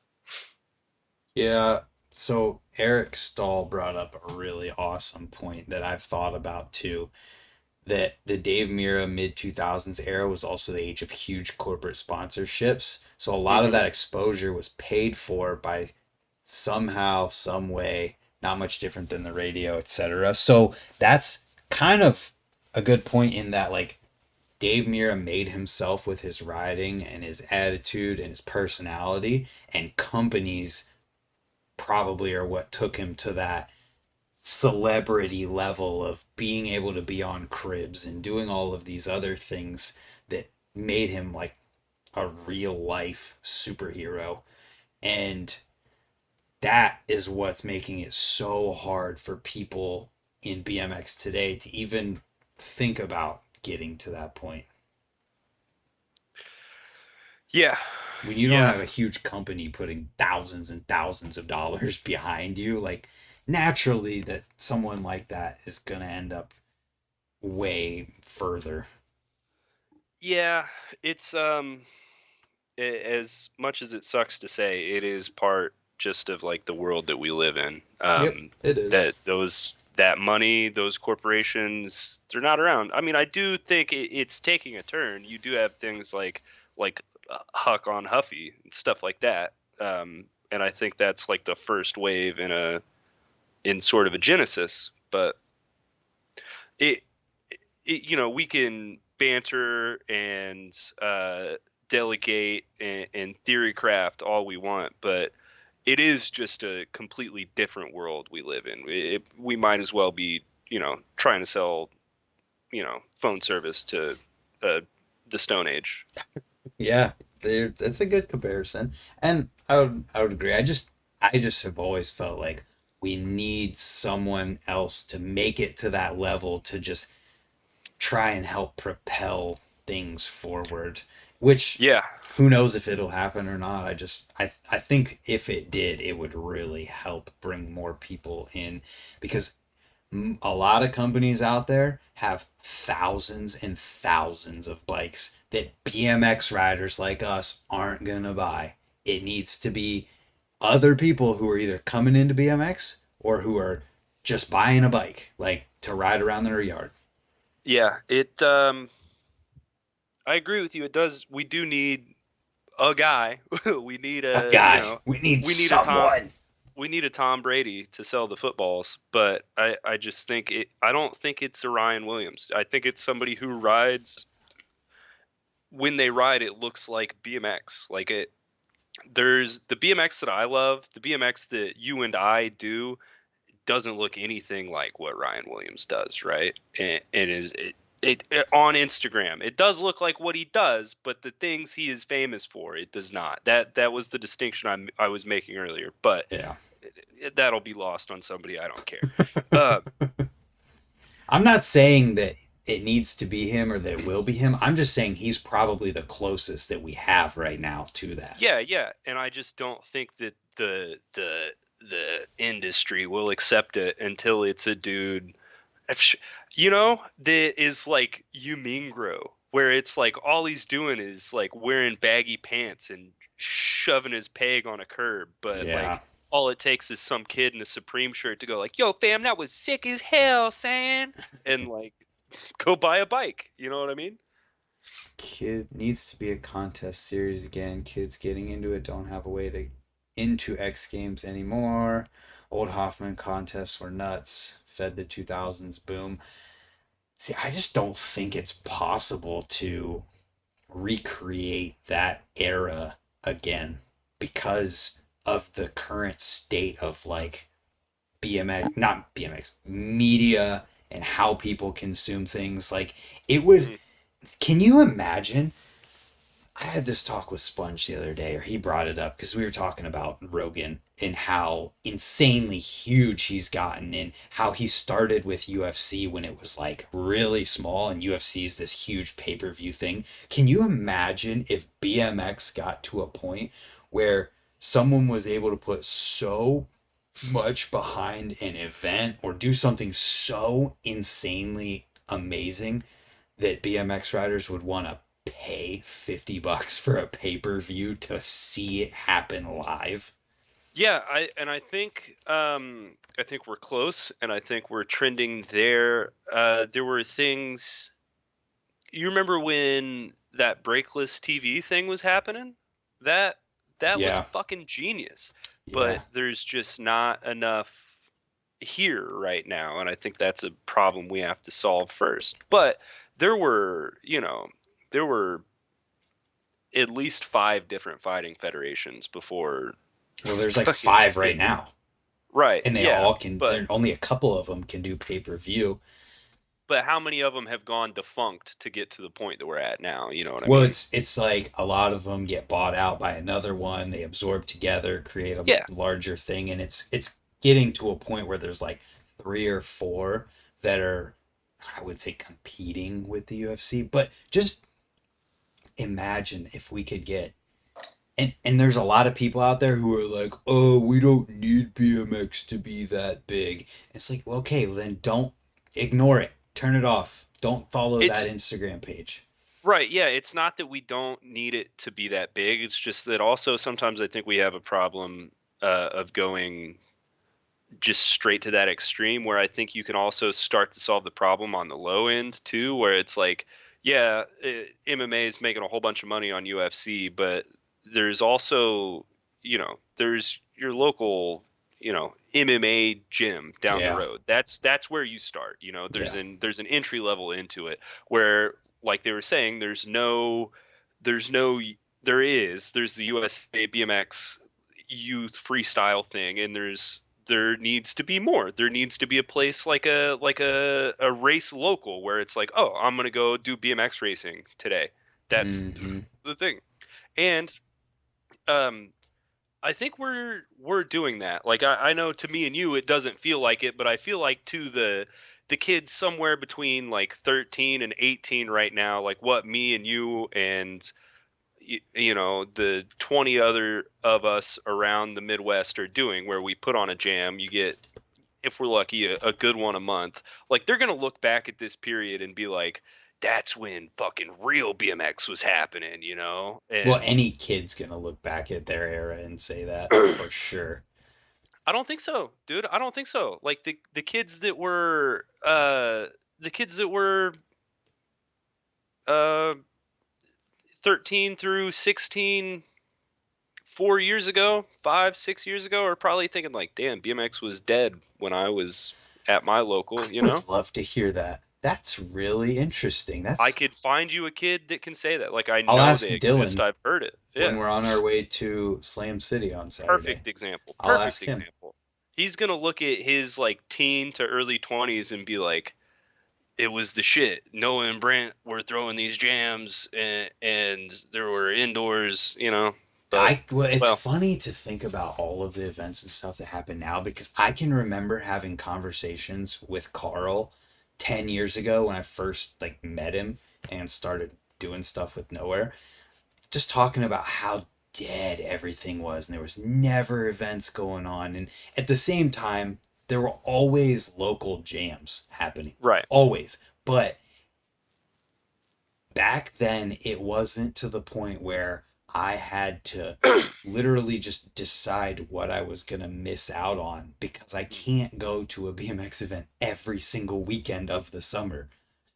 Yeah. And when I nothing drove that home further than when I edited my best of 2023 video last weekend, because I put highlights from every single event that I covered this year into that video, and it exploded my brain. Like I couldn't mentally handle everything that I had to put in there. It was so much. Were there Slam Jam clips in there? It was the first thing Oh hell, yeah, I haven't watched it yet. I'm sorry. I I've been did. busy. So there's like a 1 minute super quick recap of everything that I could put into 1 minute, and then I Mhm. put it in order of through the year. So Slam Jam's first on it. I have to watch that. There's not very many Slam Jam clips because it was before I realized that I could like quickly go through the whole edit and pick some best stuff.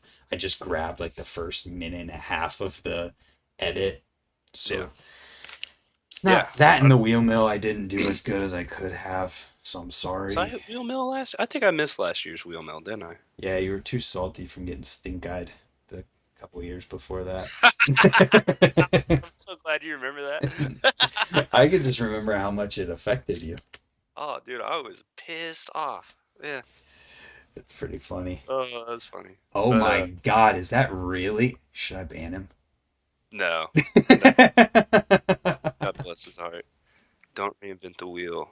The events are what draws people to BMX. The Olympics won't do shit.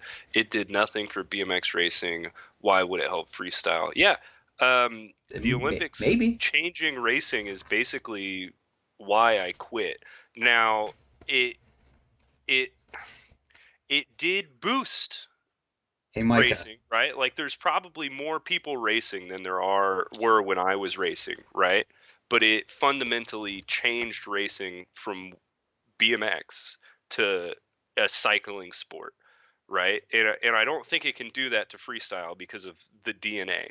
Yeah. But um, it yeah, it's yeah, absolutely.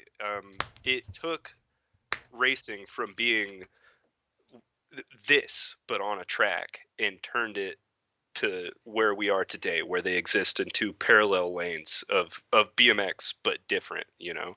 I think And I think racing would be easier to kind of like ruin than freestyle could ever be, just because yeah, it's a more like it's a more structured thing. It has to be more structured to even happen in general hmm because you can't just like send 35, 40 people out onto a track and say go. Like you have to have some sort of organization. So I could see, the Olympics coming in, and if changes come from that having a huge effect, but like the Olympics just happening for freestyle, I would hope wouldn't have to affect some random dude going to a skate park and his experience of BMX. No, no, like yeah, like you're saying, I don't think it's physically possible just because of what freestyle is. Like whereas is BMX has always been more structured, so it got that like oh, we're a real sport now boost from the Olympics and just kind of like it corrupted it. You can't do that to freestyle because here's the neat thing about freestyle is you could nuke everything. You could nuke the whole sport, all of our history, everything. You could erase every BMX bike from existence and every name out of every magazine. Nothing, right? Never existed. It would reinvent itself immediately. There is a kid right now Yep. that has no idea what BMX is and he's jumping his bike off a curb cut. That's BMX. There you go. It's back. You it Yeah, you just can't do it. You physically can't do it. Oh, I'm gonna erase that before I say things that'll get me in trouble. Uh, yeah, and I had the same conversation at one point about bike shops too, because I feel like if you took away every single bike shop in the planet right now, within 2 months, there would have to be a whole bunch of them popping up everywhere again because there's always going to be people who either don't want to work on their bike or don't know how to work on it or don't want to buy a bike from the internet or whatever it might be. Like, no matter, I don't think bike shops will ever completely go If away if because of that. we have first off, you have to make a distinction in this thought experiment because are you erasing like every bike shop, comfort bikes included, like everything, Yeah, I'm or just just talking in BMX general. centric? I'm talking Just every single bike shop that yeah, exists yeah. Does anywhere, this include online retailers?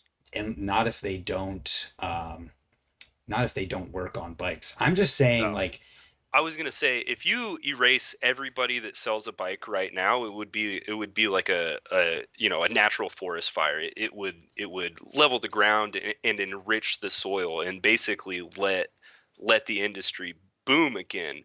As pessimistic as that sounds, like that's what would happen. It would You would have this influx of fucking like money, basically new sprout trees, like not immediately, it would be the Stone Age, but then in 10 years you would be back at the place we were when Dan's opened. We would just restart you yeah, know yeah. I forget what spawned that conversation in the first place, but I just, because I don't remember, but some people are super negative about bike shops and all of this. I'm like, well, yeah, bike shops might be suffering right now and they might be going downhill, but it's eventually gonna reach a point where it's like people need their bikes worked on who can't work on them, don't want to work on them, don't want to learn to work on them, and that brings the need for a bike shop. yeah. I I don't know in our industry because BMX bikes compared to like a normal bike are I'm just talking so. in general though, Yeah, not in just general for BMX. sure. In general for sure, but just like directed towards our industry, it's like, what the fuck do you need to work on? Just tighten up your stim bolts and go ride, dude. Calm Well, down. it depends on your setup, obviously. Yeah. If Oh you yeah. have If you're brakes, you know. if you're Jeff Mead, you got. But But even then, like there's always gonna Oh God. I love it. Anyways, even in terms of BMX and that thought experiment, it's like there's always gonna be kids who need their bikes worked on that their parents are going to be like, all right, where do we take this thing to get it worked on? Because they have the same mentality as when their car breaks and they don't know how to fix it. They're like, there's a place for that, so we'll take it to that place. yeah, that's another just kind of part of the human condition now. Like people don't want to work on shit. Oh God, there's a shit show going on in the chat. Yeah. I don't even. It doesn't matter. Uh, I just think it's interesting to have some of those thoughts and try to figure out ways to actually that things could actually be helped. Yeah. Yeah, I don't know, man. I don't know either. I I don't know. I think it's just fun to sit here and talk about whatever we want to talk about, really. Yeah, I think I only made one point that I could have made better. So Do you want to make it better? Do you want an it's opportunity? just the Tinez thing. I am wholly unhappy about the GoFundMe, but I don't want it to sound like I was just like dogpiling Tinez. Like Yeah. I think it's I think there's a lot of nested issues in me bringing that up. Yeah, I don't want it to seem like I was just like, oh fuck Tinez. It's like it's just I just don't think it's okay to start GoFundMes for that specific reason, you know? Yeah, there's It's just probably how a it lot is. of nuance too that maybe you Mm. didn't know about or wasn't part of Right. it or Or I am not smart enough to vocalize or yeah, for sure. Pete, I don't know that I would agree with that. I feel like I don't bring BMX to the masses at all. I feel like people who watch my stuff already ride. If I brought BMX to the masses, I feel like I'd be more like where Scotty's at because Scotty definitely hits a non BMX audience. Yeah, you got to look at it like this though. Like there are videos that you make that are for the BMXers and there are videos that you make that are for the masses, right? Like you can't expect every core BMXer to watch every day in the lifestyle video that you make. You know what I mean? Hope Like not. most BMXers just don't care about that kind of shit, right? It's Yeah. the kid that still needs some tutelage as to what BMX looks like. You know what I mean? But Mm-hmm. then like your jam content, things like this, the style of videos that you do like at Swamp Fest where you're talking to like Biz and Robbie, like that kind of stuff is for the washed up dudes in the Anthem t-shirts, you know what I mean? And that goes back to what we were talking about earlier. um Gone, train of thought fucking gone. Well, I'll take over. To because I was gonna stop you anyways because everything I do at its core like is to help somebody, but also just for me. Like it's something I want to do. You know, like the session videos. If I didn't make those, my channel would be so much further and better off than it is right now. But those are the types of videos I enjoy because that's what I've always filmed since I was 13. I literally would just film everything new that I would do. You really think it would be Oh yeah, better off? just because it would the algorithm would be more happy with the the types of things because every single day I upload a video and it just resets from the day before. Like if I have a video that's doing well and I post another one 24 hours later, it kills that video that's doing well. So Mm. sometimes if I see one that's doing like really good, I just don't post the next day because I'm like, well, I want to give it a chance. And I mean, are the videos where I'm just riding at the skate park and seeing what's going on like even that okay? Like I'm just it it depends on who you ask. You know, I there's some guess, kid out there who that they fucking watch it every day. You know what I mean? which is Um, cool. to me, it depends on the skate park. Like if you go check out fucking Newcastle, I'm not watching it. I've seen that skate park. You know what I Yeah. mean? But if you go to a skate park that I want to see, like yeah, and that fuck, I keep having a great place to tie this back into, but You I keep gotta forgetting because interrupt I'm me. such a moron. You gotta interrupt Uh, me when it comes back. Yeah, that's what I was talking about where the whole like YouTuber stigma sort of is shooting we're shooting ourselves in the foot because it's like you shouldn't like just being on YouTube shouldn't be a hindrance, right? There should be like this understanding that not every video that comes out is going to be just for the core, and it shouldn't all have to be for hardcore BMXers. Like, we should know that a kid's got to have a first video, or 7-year-olds like watching different shit than I like watching. You know what I mean? Like, Yeah. yeah, it's, I don't know. Or like just, needing to learn how to put a stem on or true your wheel. Or I mean, I basically just wanted to make a one-stop spot where, like, if somebody has a thought like, hey, I need to figure out my axle is just rotating in my wheel, or I can't get a jam nut off, I'm going to type that in. My video is going to show up because I have a video for that. Next thing, oh, I need to do this. It's there because I just at the base level, I just want to help people. And like I was saying, if I didn't upload riding videos all the time of myself, just sessions, my channel would do way better just because everything else is what does better. And I do the other ones because I want to. Yeah, yeah. What if, like, if you're saying, so are you saying that like the daily upload schedule hurts you, or just the fact of what the videos are? Both. A little bit of both. Both? I think, well, YouTube is like a consistency algorithm where once you establish what you're gonna feed it, it's expecting that. And if you don't give it that, it kind of like can't give you a result, which is views and whatever. And I genuinely like, there's certain times where I make a video and I'm like, this one could do really well. That'd be cool. But I'm not ever setting out to be like, all right, I'm making this video and it's going to go viral. Like, I Yeah. don't care about that at all. Yeah. I don't know. I mean, uh I think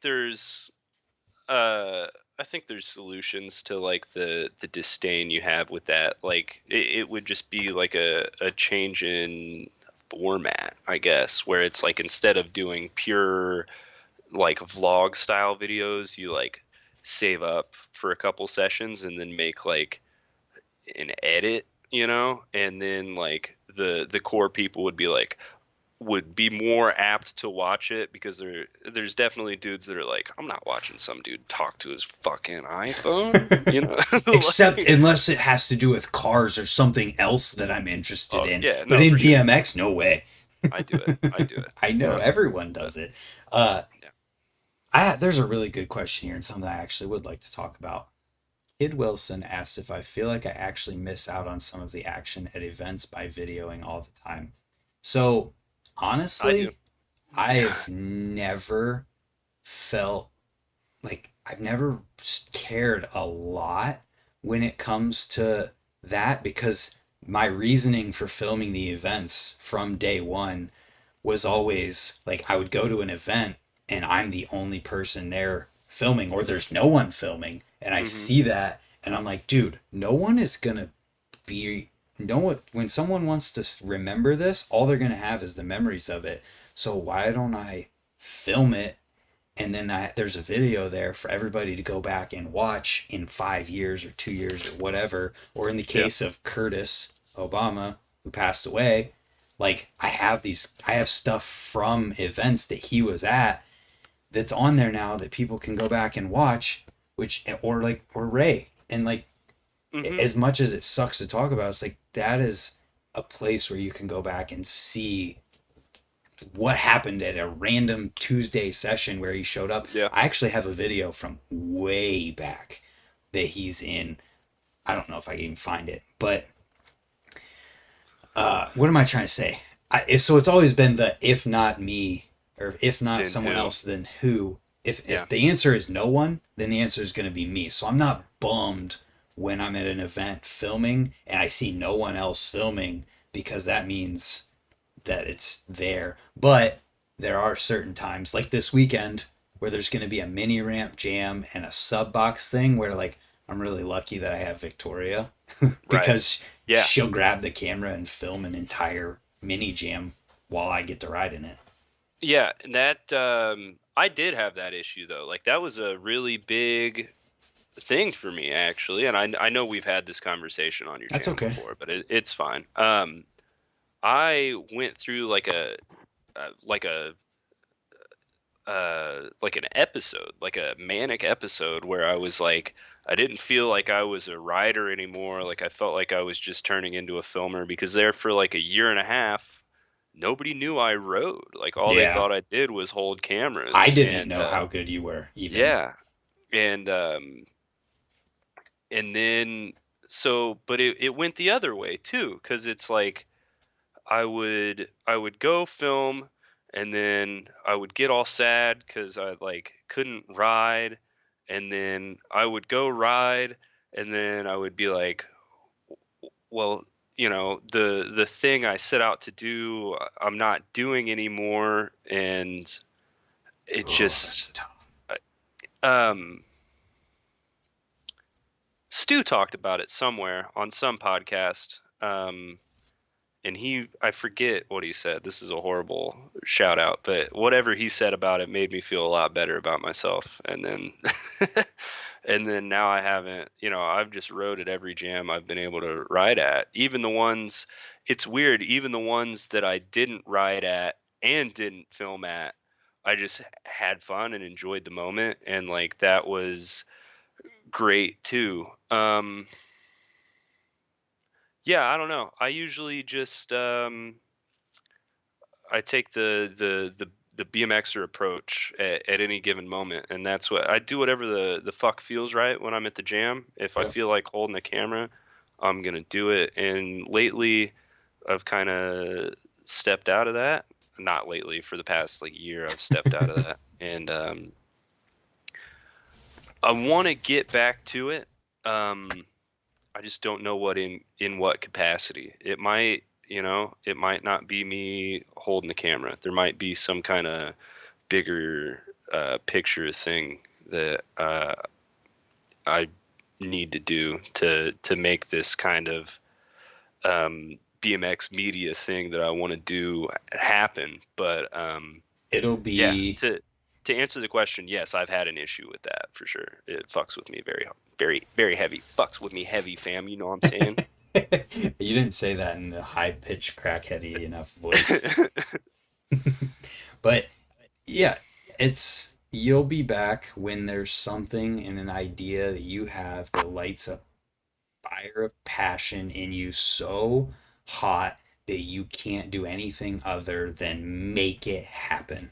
What that might be, you haven't figured it out yet. You haven't had the idea yet. Or maybe you have and you haven't done it yet. But there Yeah, will no, come a time where you're so inspired that you just go full out again. I mean, I'm doing it. It's just it's just not video magazines. Like I want to win a fucking Nora Cup, Brant. I'm For what? full length of the year, man. Okay. Well, hey, you know what it would take to do that. So you Yeah, just got to pay a lot of money. yeah, yeah, for sure, for sure. Oh, it's going to be tough, but you have the capability. Well, yeah, and I got enough years I can crank out 5 of them. Yeah. I like those odds.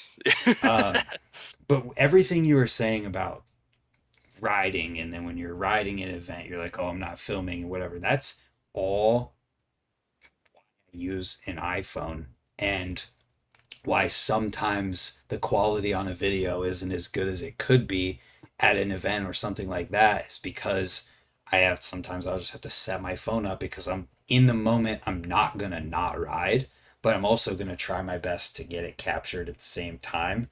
So using a phone, I can just hand it to Victoria. She uses it. I can set my tripod up or whatever it might be.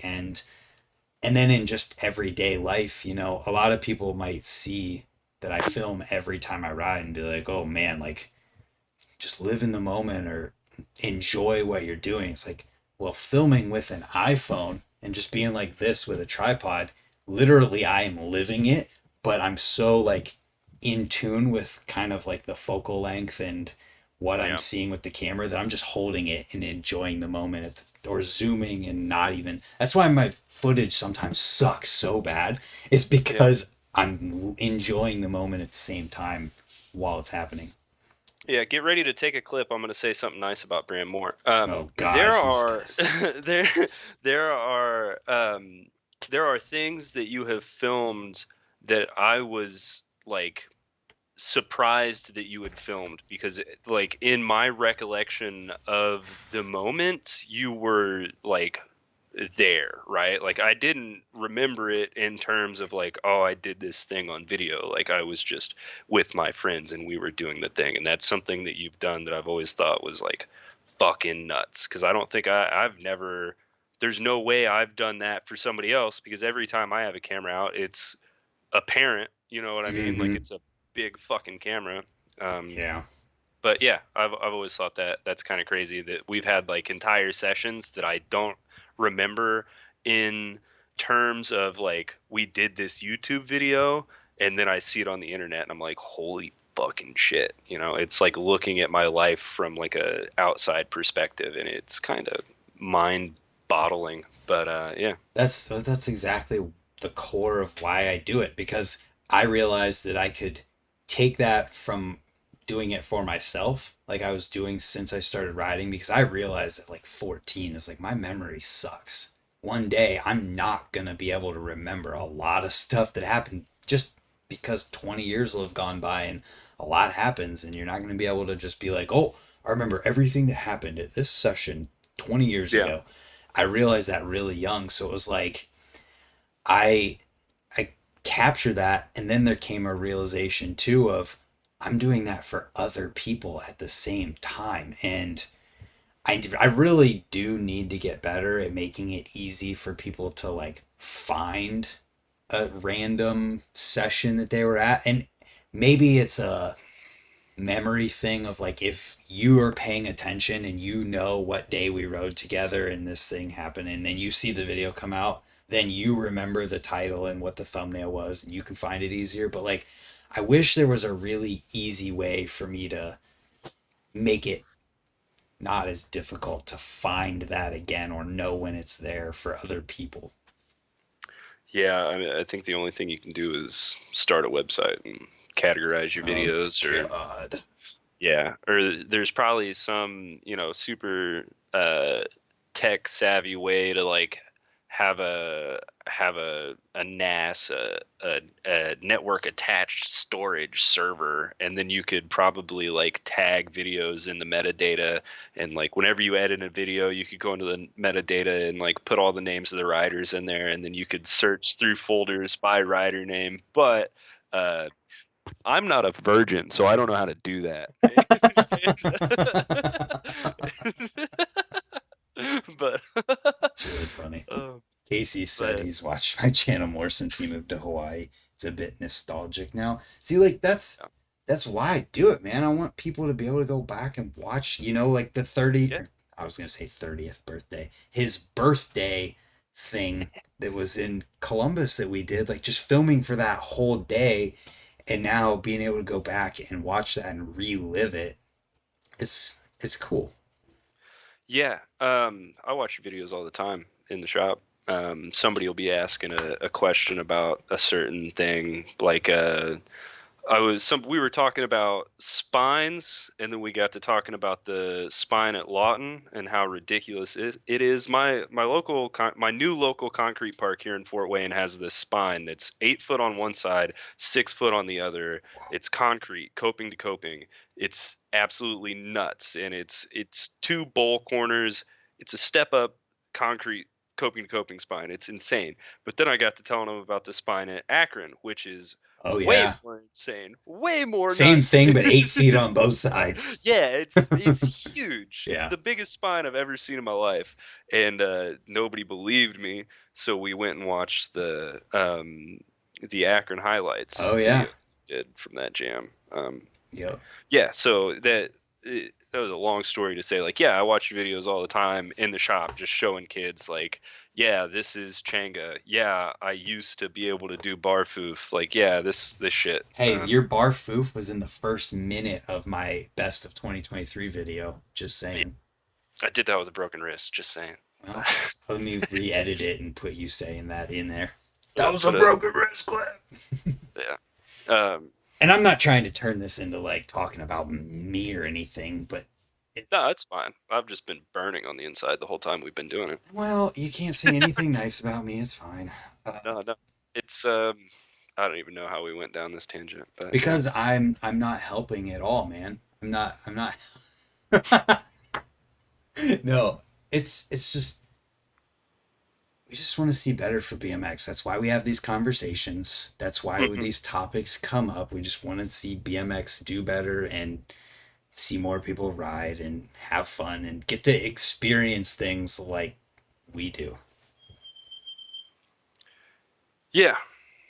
Yeah, I think it's easy to like listen to this conversation or have this conversation and just like I kind of already made this point and just talk about like the 1,000 mile high view, like X Games sucks now and the Olympics doesn't do shit, and I don't think we spend enough time like the I don't want to say like at the community level, but at least at like I don't want to say our level too, because you know, uh, you got a bigger reach than I do, Mister 62,000 subscribers. But like the sort of events that we put on are just as important to the kind of like progress that we're talking about making. You know what I mean? Like you can't.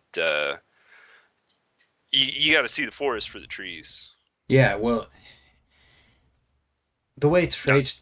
the way Trey talks about Swamp Fest kind of it said that home is that it doesn't matter how big the event you're having is, there is always a chance of you creating a lifelong BMX rider if they have an awesome experience. There doesn't have to be 3,000 people there for that to happen because it could be from just the few people there. I would be willing to bet that the Orville Skate Park grand opening that we had an impact in these three kids from Orville that I saw at Rays just the other day in how stoked they are on BMX and the fact that they have a skate park now and just that in general. It's like creating people who are having a good experience who, if they didn't have it, maybe their life would be different. Yeah. Yeah. There's no better feeling in the world. Um, I have come to find out than putting a kid on a bike, dude. It's Just to like, sick. just to like hand him a BMX bike and be like, "Go on, buddy." Yeah. Like it's pretty rad, dude. Um, BMX is probably close to being the vessel to get you through whatever life they have. Let it take you on your own journey. This is exactly it. And I've had this. You know what, Noah? Keep a minute. I'm gonna pee my pants, and I want to say oh, something profound. Give me 1 second.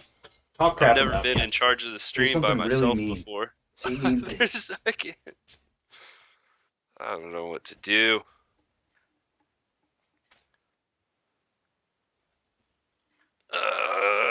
Everybody say mean things about Brant in the chat. Uh, I'm profoundly uncomfortable right now. I feel like a vlogger. This is not fun. Backyard jams cross country will bring it back. Yeah, yeah. Uh, old Casey Smith wrote a good article in Heavy Pedals BMX about the magic of backyard ramps, and I don't know. I wish they were a bigger part of the scene than they are. They're Holy around. hell. Oh, thank That was good rough. God, dude. I'm sorry. Everything that was in this jug just came out of me. Your turn. Okay, so oh, damn it, I wanted him to hear this. What did he say? He likes chocolate oatmeal cream pies. Listen, do a flip. Only real men drink PBR. Backyard jams cross country will bring it back. If you had to ride BMX all by yourself all the time, would you still ride? Yes. So what I was gonna say is I've been thinking about this for a while now too, and just trying to think of other things that aren't BMX or skateboarding or whatever that teach you as much about life as BMX does. Like another hobby that can teach you as much about life through doing it for 15 years. I don't know. Mm, yeah, I don't think because BMX isn't a sport, it's a lifestyle, right? So it's not necessarily the bike, like the bike's not reading you, No, the right. bike's not It's reading you through Play-Doh, experience. but it's the things that you have to go through to live the BMX lifestyle. Like if it wasn't for BMX, I wouldn't know how to work on cars. It just, I'd be fucked. We Um, wouldn't know about your getting into business and running a literal, what's the word, retail type store. yeah, yeah, no, definitely not retail. I got a little help from the time I spent, you know, doing the construction thing, but even that is like it. Yeah, there are people that don't know how to swing hammers, that wouldn't know how to swing hammers if it wasn't because they wanted to build a ramp, like I was just talking about with the backyard ramp stuff. When you Yeah. left me on stream alone, I'm that was horrible. sorry. But I didn't want to but end it yet. yeah, yeah, that's yeah, It it's not. because you think Yeah, of other hobbies, and most other hobbies that people do don't inflict some type of like physical pain like BMX, or make you completely both physically and mentally exhausted in what you're doing. Like other mhm. hobbies that are out there, that's one huge difference alone. Then, learning about traveling, and if you're riding at skate parks, you have to learn street smarts. Otherwise, bad things happen way easier. Right. Yeah, it's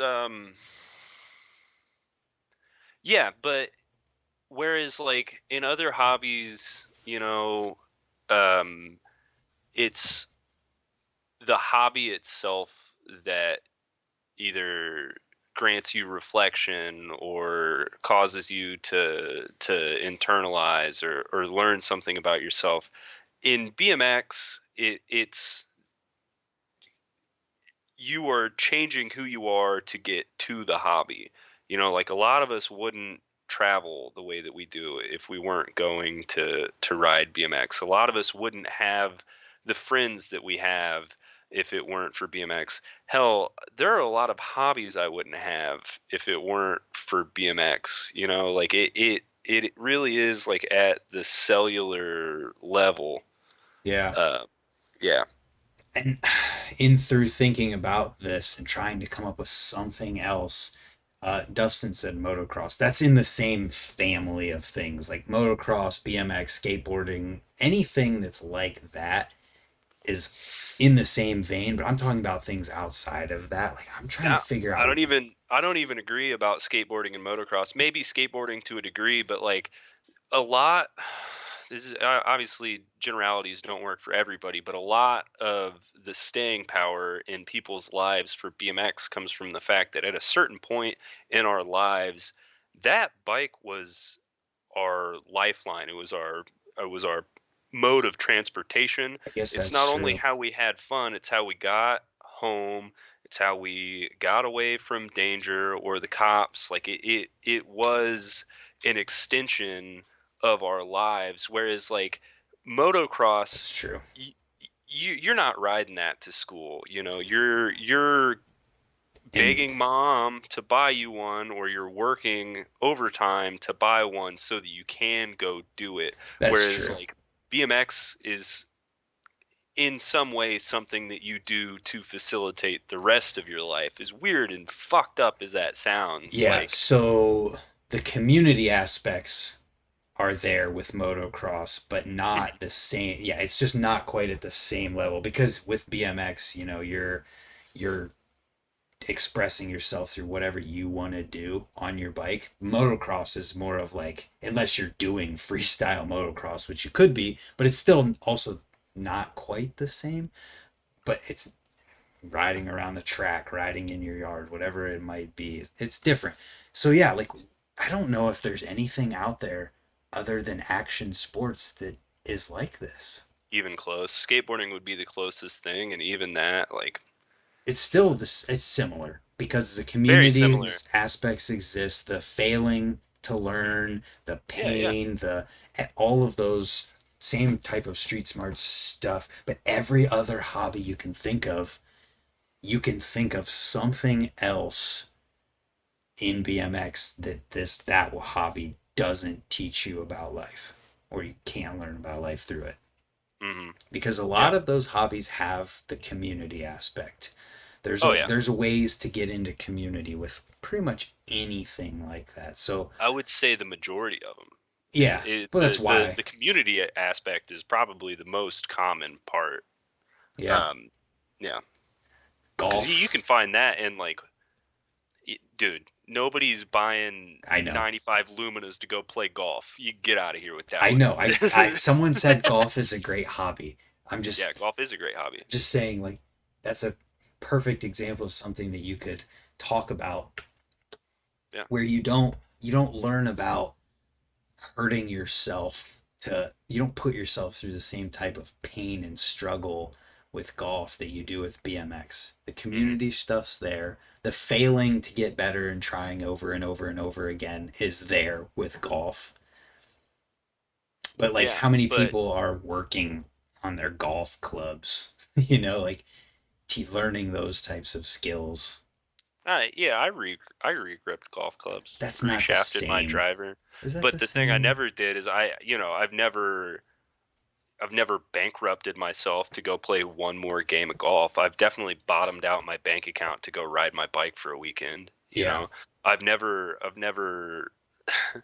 never driven 3 hours and had to replace a water pump on the side of the road because I wanted to go play golf. You know, I don't have like you don't end up with 300 couches to sleep on across the nation because you're good at golf. You know, like they're and Yeah. there are other sports where you could get some or most of those things, but BMX, You here's a good one.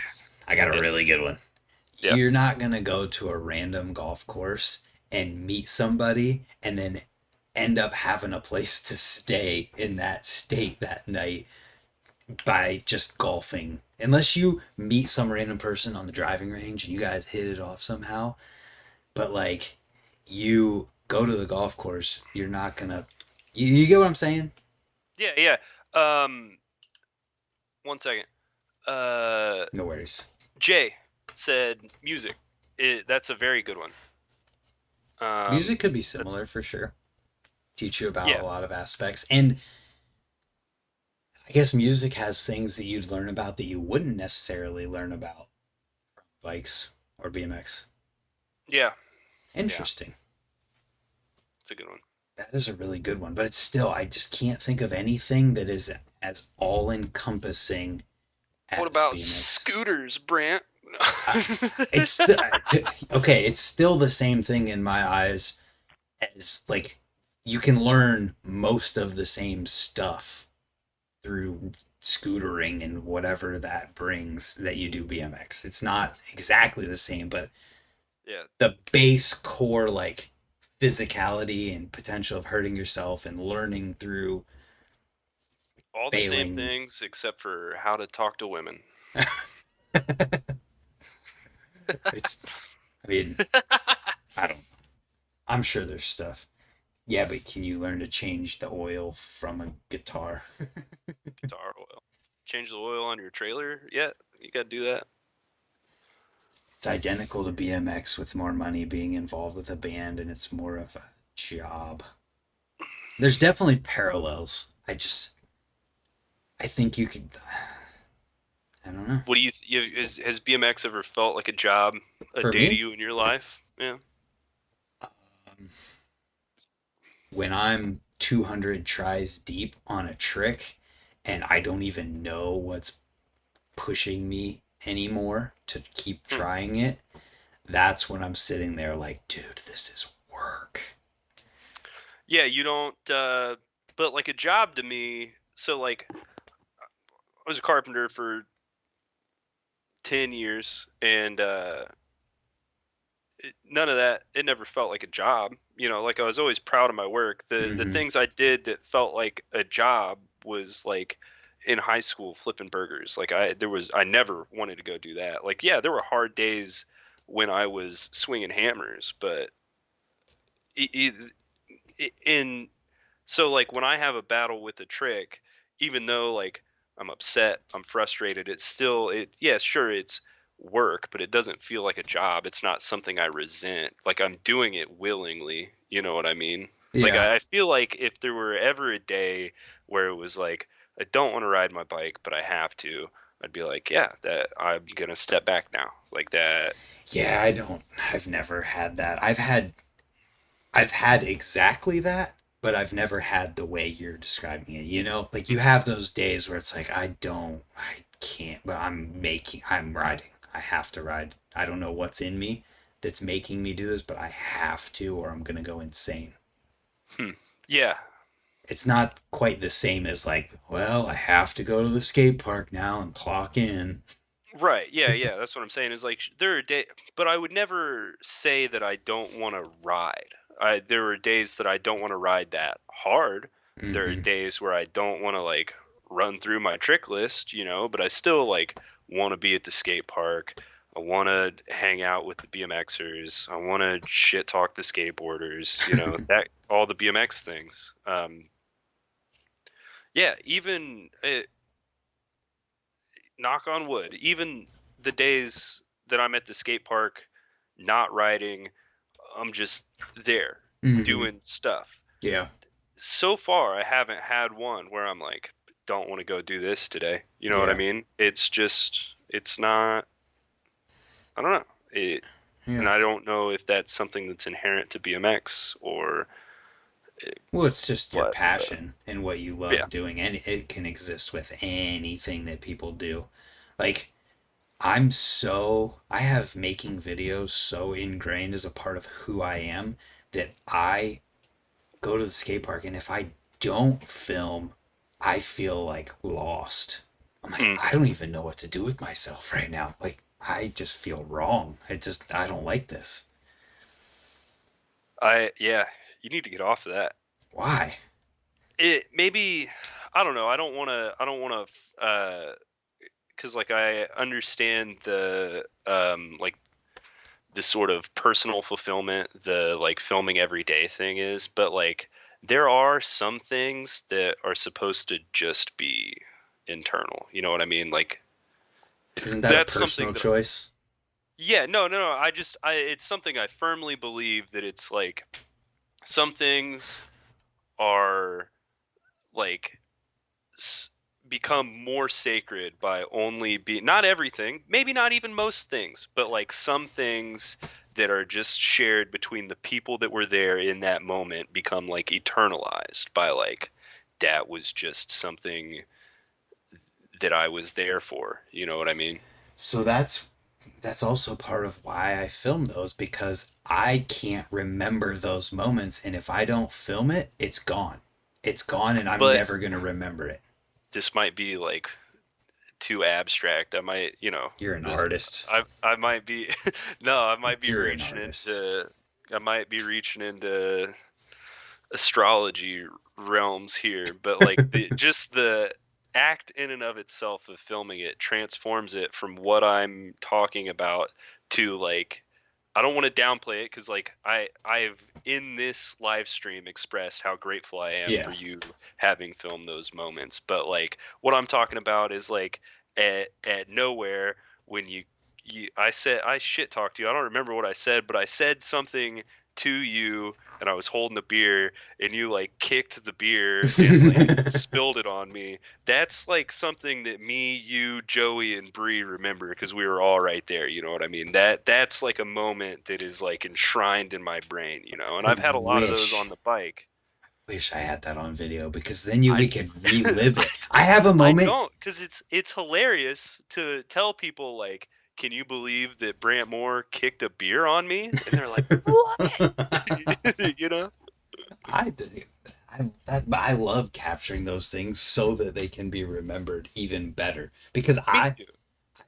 I get it there, and there are certain things that like I don't put 100% of everything Right. into my Absolutely. videos that I film. There's certain things that I cut out that I don't feel like should be in a video or whatever it might be.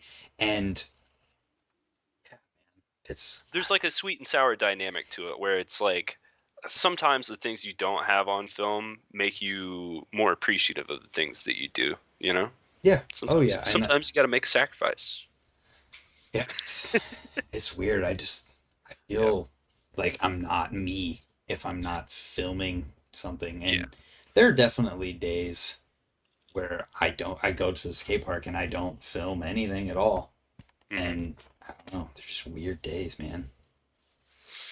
There's days for i- Oh, introspection. what I was gonna say too, after you're like, you need to get off that, is like, it's not even, it's literally never once ever because I feel like I need to film so that I Hmm. have that video. Because Right. even right now, the last session video that I posted was from the end of August. Like, I don't need to film more videos. I rode, let me pull it up and I'll count for Yeah, no, just and I December. I get that about you. And I wasn't trying to make it sound like I know you weren't. it's I was not just because I, saying that. right. It's oh, what the fuck am I Two, trying to say? three. It's not that if you're not filming, you'll like lose out on content or something like that. Content. It's like if you were in a mindset where you didn't necessarily have, fuck, I'm not saying what I want to say. You wouldn't give yourself room to be bummed out about it. You know what I mean? Where Bummed out in about what? but see, I'm on the other side of it now where I'm like, I'm so okay with not filming everything that I just don't fucking film anything. Well, But and I'm it's also not. not bummed out about it. You know what I mean? Like, what I'm trying to get at is like, you should be able to not film for a session and not feel weird about it. But I don't film any fucking sessions and I don't feel weird about any of it because I'm lazy and But it's also not like it's not like it it's was a not an part of issue. who you were since you started riding either. Like I Right. literally have 90 to 95%, I would guess, of the first times I landed a trick on video since I started riding. It's just how I've always been. So Yeah. when I don't do it, and the worst, and this is what gets me to start filming on days where I'm like, man, I don't even feel like filming a video right now. I'm just not gonna. Is if I go and I start trying a new trick and then I almost land it, I'm like, fuck, I need to film this. I gotta get it. I can't not have this on video. Like, I what? can't Yeah, I can't stand having the first unless it's something that I like if I'm learning something, I want to be learning it because I want to learn it. You know, like the things I film with intention. So like if I'm filming something, it's because A, I want to make a video for a certain thing, or B, it's because a trick that I want to put in a certain video. So like I won't film me just learning a trick. I don't know because I like I want to learn that trick for me, right? And then it, there's certain tricks I won't do unless there is a camera. It's because like that is like outside of my normal riding. Like I Yep. do this riding for me for fun. I do this riding because I want to, I fucking be a badass or whatever. And Your yeah, so motivation is just different than mine. right, yeah, yeah. That's the reason. It's like Yeah.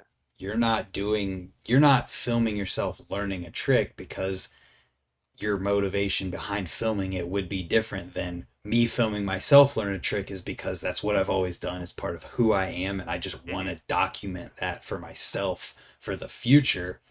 And it just so happens that me doing that and putting it all together and doing the most minimal amount of context weaving by talking to the camera Mhm. has turned into me being able to make videos that are accomplishing what I've always done, but also entertaining for other people to watch. Yeah. And that's it. So like if I learn a trick and I'm not filming, I'm like, oh man, I'm fucking up here. This isn't me. Like what am I doing? This feels so wrong. I won't review the footage. Like if I'm in the process of trying to land a trick, I won't like look at the instant replay to like see what I'm doing wrong. For some reason that like Oh, ruins the sanctity of it for me that's cuz it so turns into difficult. something else. Like dude, when I'm on the bike, Like, I have no visual recollection of any trick I've ever done. Like, I I get it. know when I do a backflip, I spot the landing.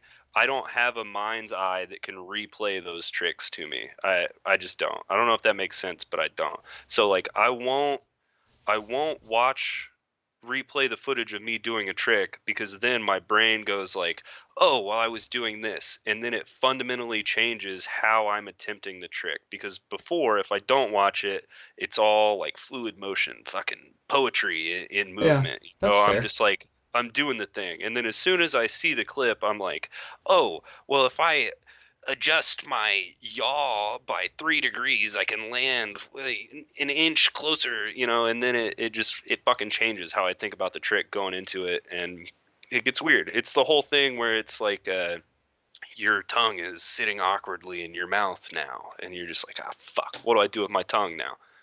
It's that, but in BMX form, No, that makes and perfect sense, man. I get it for sure. yeah, I'm not that way, but I get it for yeah. sure. Like I I can watch also, myself and see like, oh crap, I need to shift my weight at this point, and then yeah, it'll help me actually land it. yeah. I won't let people. If I film something on my camera, I won't let people watch it. Yeah. The majority of the time, because well the real reason I started doing that is because on the camera I film on, you have to shut the camera off and it has to boot into memory, and it's like a 4-minute cycle both ways. So I just tell people Sundance. no. Yeah. Sundance, baby. And then it just turned into like, even if I'm doing it on my phone, they'll be like, yo, can I watch that? And be like, fuck you. I'm that way, but as a joke. I'm like, yeah, Yeah. duh, you can watch it. What do you mean? No, That's I'll say funny. fuck, and then I'll send it to him that night. But yeah. That's really funny, dude. What's the last trick you learned? I actually learned a trick for my last trick of 2023 Hmm. because we were at Ray's and I was just done, man. I'm like, I'm done with riding today. Like, I'm tired, whatever. And then I started trying something. It was the same thing where I did something and then something happened and I was like, oh, that's new. I gotta get, all right, I guess I'm filming something else because I'm about to do this thing. Uh, but it's like a new version of an old trick. I did an ice candy bar, but I use my right foot and I put my right foot on my left front peg in the candy bar. Oh, what the fuck?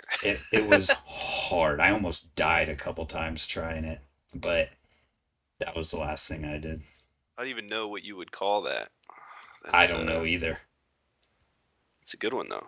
It's a good one. It was just, Needs some kind of like a cliffhanger. It needs like a flatland but name. it's What not would be? cliffhanger Yeah, because it's opposite peg. So like almost crossover. like a I like don't a know. half flash, but I don't know. Fuck, I don't I know. was literally for a split second where I put my foot over, hits the peg, hold it for like as long Yeah, as you can think, and then bring it back. But yeah, yeah, yeah. it was it was a fun one, and it was the I landed it, and I was like, well, I'm done riding for today. That's my last trick of the year. What about you? I had a Friday. I fucked up my hand. I fucked up my right hand. The left hand is the one I broke the scaphoid. I went to a bar pretty loose and I was playing the punching bag game and I was like, I'm the baddest motherfucker here. So I punched it and I punched all the way through it and I hit the machine and just wrecked my Oh, hand, dude. that's my Not fear. not the first time I've done it. This is a mistake I've made before, and yeah. They So should now make this. those go up so you can't hit the back of them. Oh, it's yeah. No, I like. Here's the bag. Here's the machine. Yeah. I punched the machine. I like. They should make it so that you have to stand sideways, and if you do that, you just punch Oh yeah, air so yeah. that it Look at you. folds up the other Yeah, way. look at you. Well, you Yeah. can consult me, Well, punching bag big makers. punching bag and big pharma obviously are owned by. They're both owned by the Rockefellers, and they're just both getting broken hand money. But Definitely. You okay? yeah, so I did that, and now my wrist is fine, luckily, but I feel like I've got like the boxer fracture. It's been Oh, what, a in your handful of days hand? now. Yeah, like right in here. I don't know. I might be being a pussy. It's finally like it's starting to. turned the right color again, and like I could move it and everything. But I got on the bike for the first time today, and I went to go do a double peg, and it just felt like fire right in here. Oh. But Well, then what was the last trick you learned? right. So the day I did that, I had a session with Ross and Little Ross, who are two Fort Wayne fucking badasses, and um, Ross, arguably the first person to ever do a 360 double bar spin, arguably, either him or Nyquist, depending on the school of thought that you're from. But I was riding with him, and he reminded me of a classic that I should have been doing for a while, because Brian Fitch does them all the time. But opposite foof, drop pedal 270. Yeah. Just the GOAT. Yeah, just good trick. All time classic. And I was like, oh yeah, I can do those. What the fuck? And so I started doing those again. And then I spent a long time trying to. I hate that I'm about to tell you this, but I cannot sit down in ice picks like you can. Like, I just fucking can't. Like, I'll get into an ice pick and then I'll try and get my ass on the tire, and I just can't let go of the bars. Like, I do and it drops, or I do and I fall backwards. It's like I've spent probably at least 10 hours accumulative sitting in ice picks being like, where the fuck do my feet go? And just like trying to figure it out, and it never works.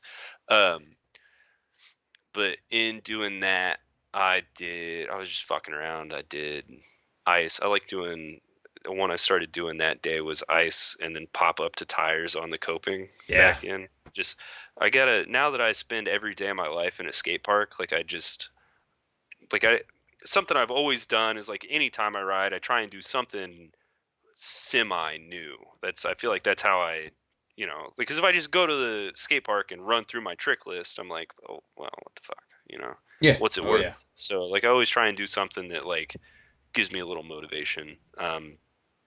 So yeah, like the day before that, I've been working on, like, switch airs and stuff, and just doing everything both directions. So, like, a few days ago, it was hitting vert walls and going the opposite direction. Gross feeling. Oh, yeah, but it, like, dude, it's so much fun. Yeah. Oh yeah. Roback Rob said his last trick in 2023 was nose pick, no foot cans. It's a good trick. Shout out to Trevor Watring.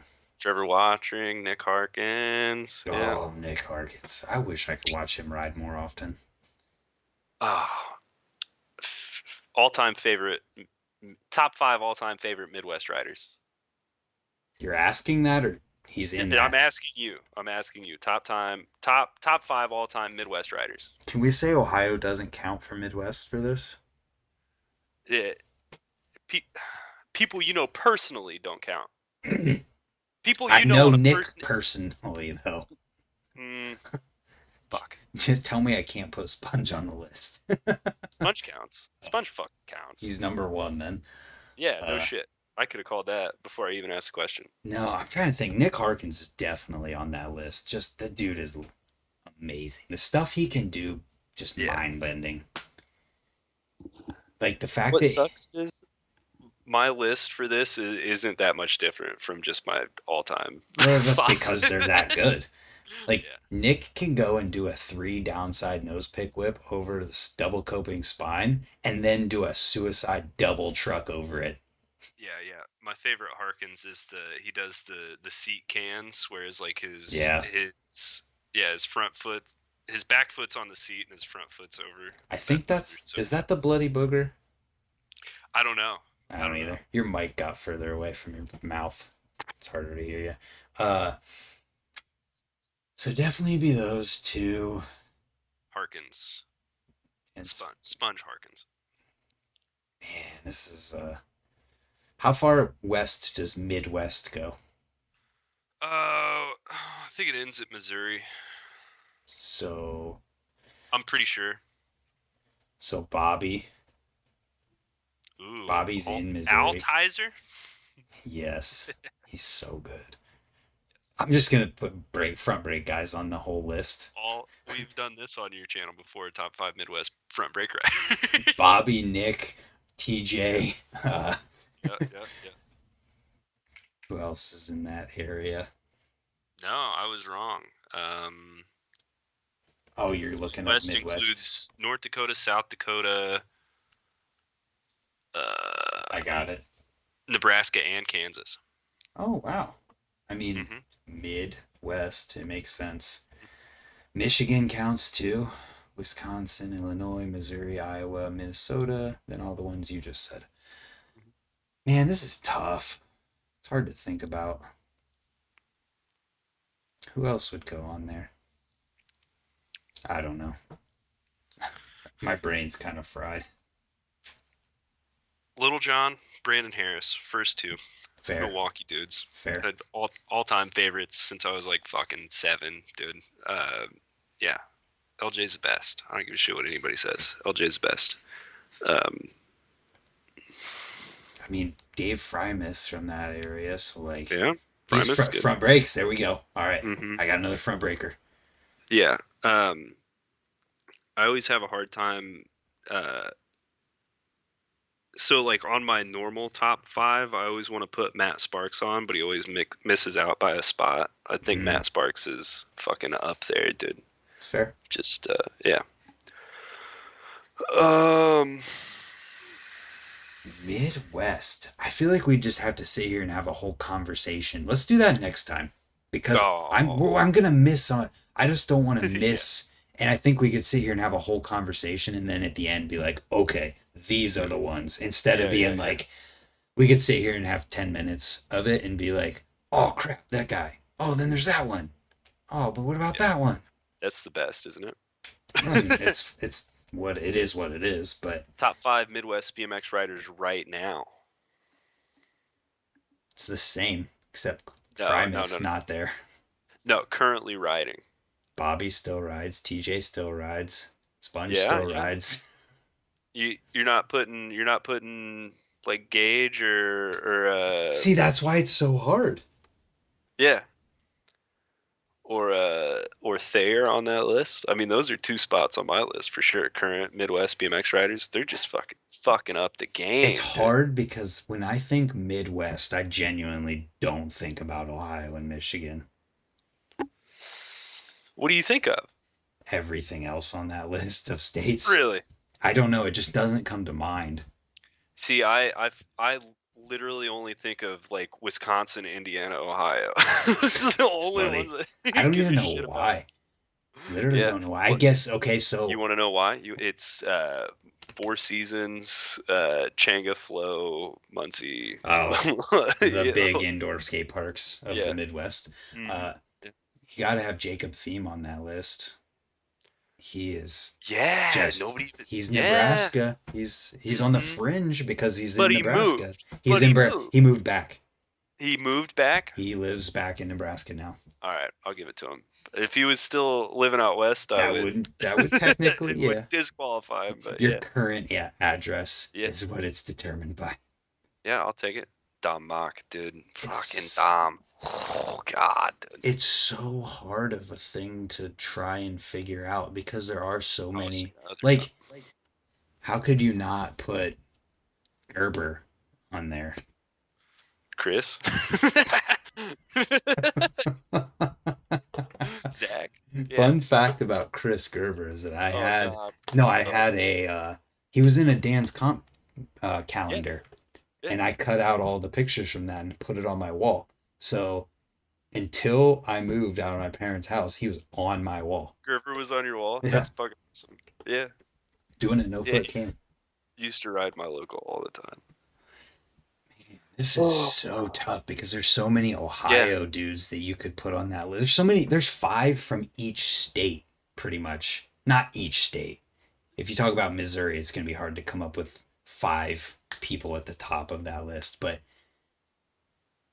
with Ohio, Michigan, and Wisconsin, you could come up with a list for each state that is on par with every single other list.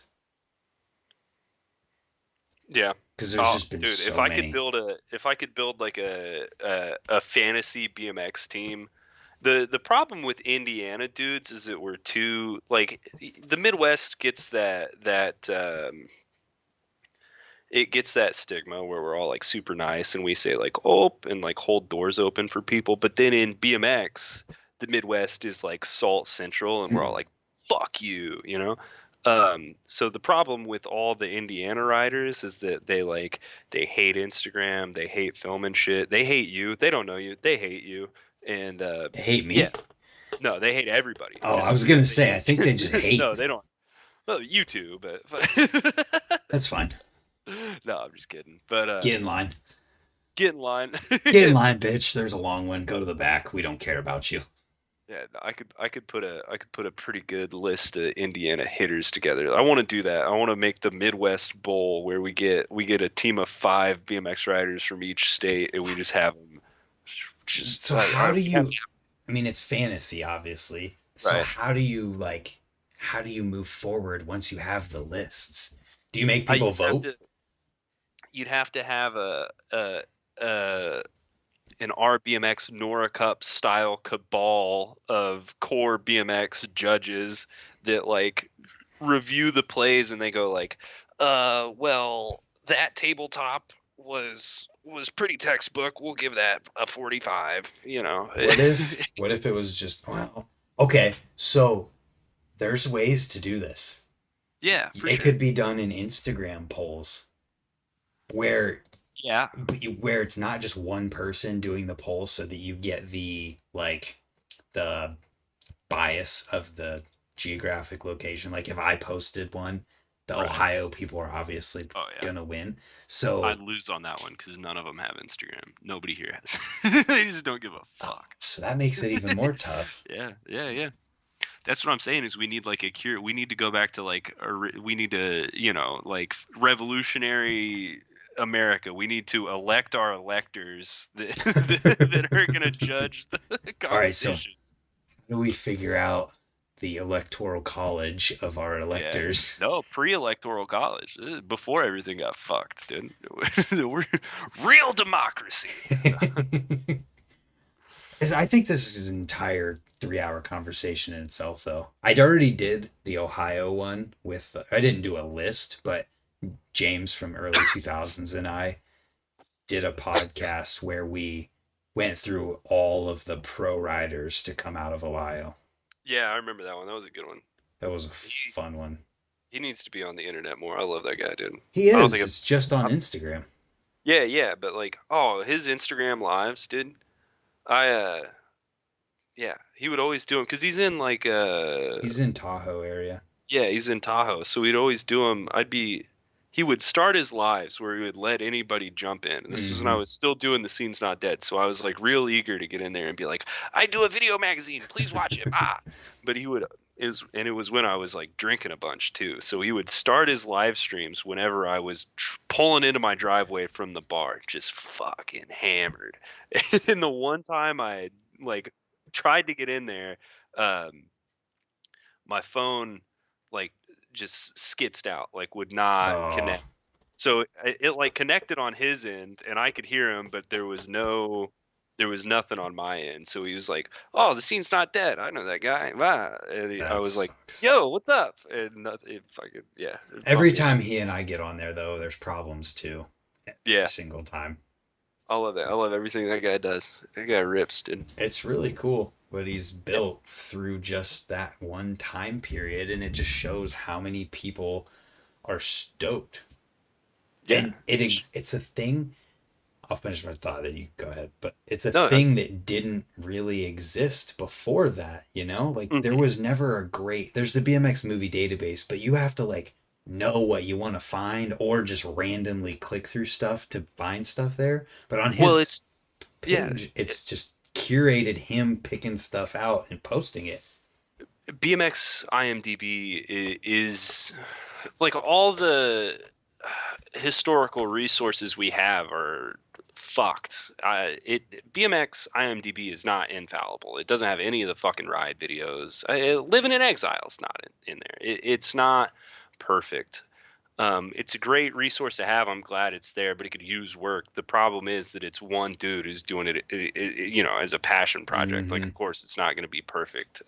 23 Mag is the same way. Like, it stops as soon as the internet takes over, and that reaches back to the whole 2 hour long conversation we had beforehand about Yeah. how BMX basically stops when the internet begins. But yeah, the thing that sucks about early 2000s BMX is that it's just like it it's like ethereal, like it's there and then it's gone. Where it's like it's not really I almost said suppository, and that's not what that word means. A repository. Yeah, it's not a database.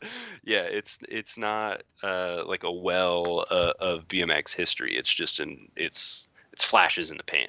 Yeah, and that's partially because of the platform that it's on, being Hmm. Instagram, and Instagram is not a search engine the way YouTube is. It's just kind of the nature of that. And that's why when that BMX tapes, DC BMX tapes thing came out, I was like, please upload all that to YouTube because people will actually be able to like search for it that way. But on Instagram, I don't know, it kind of adds to the allure of the early 2000s because like if you don't see it when it's posted or it doesn't come up in your feed, then you're not going to see it. But at the same time, you want to be able to reference and find this stuff again.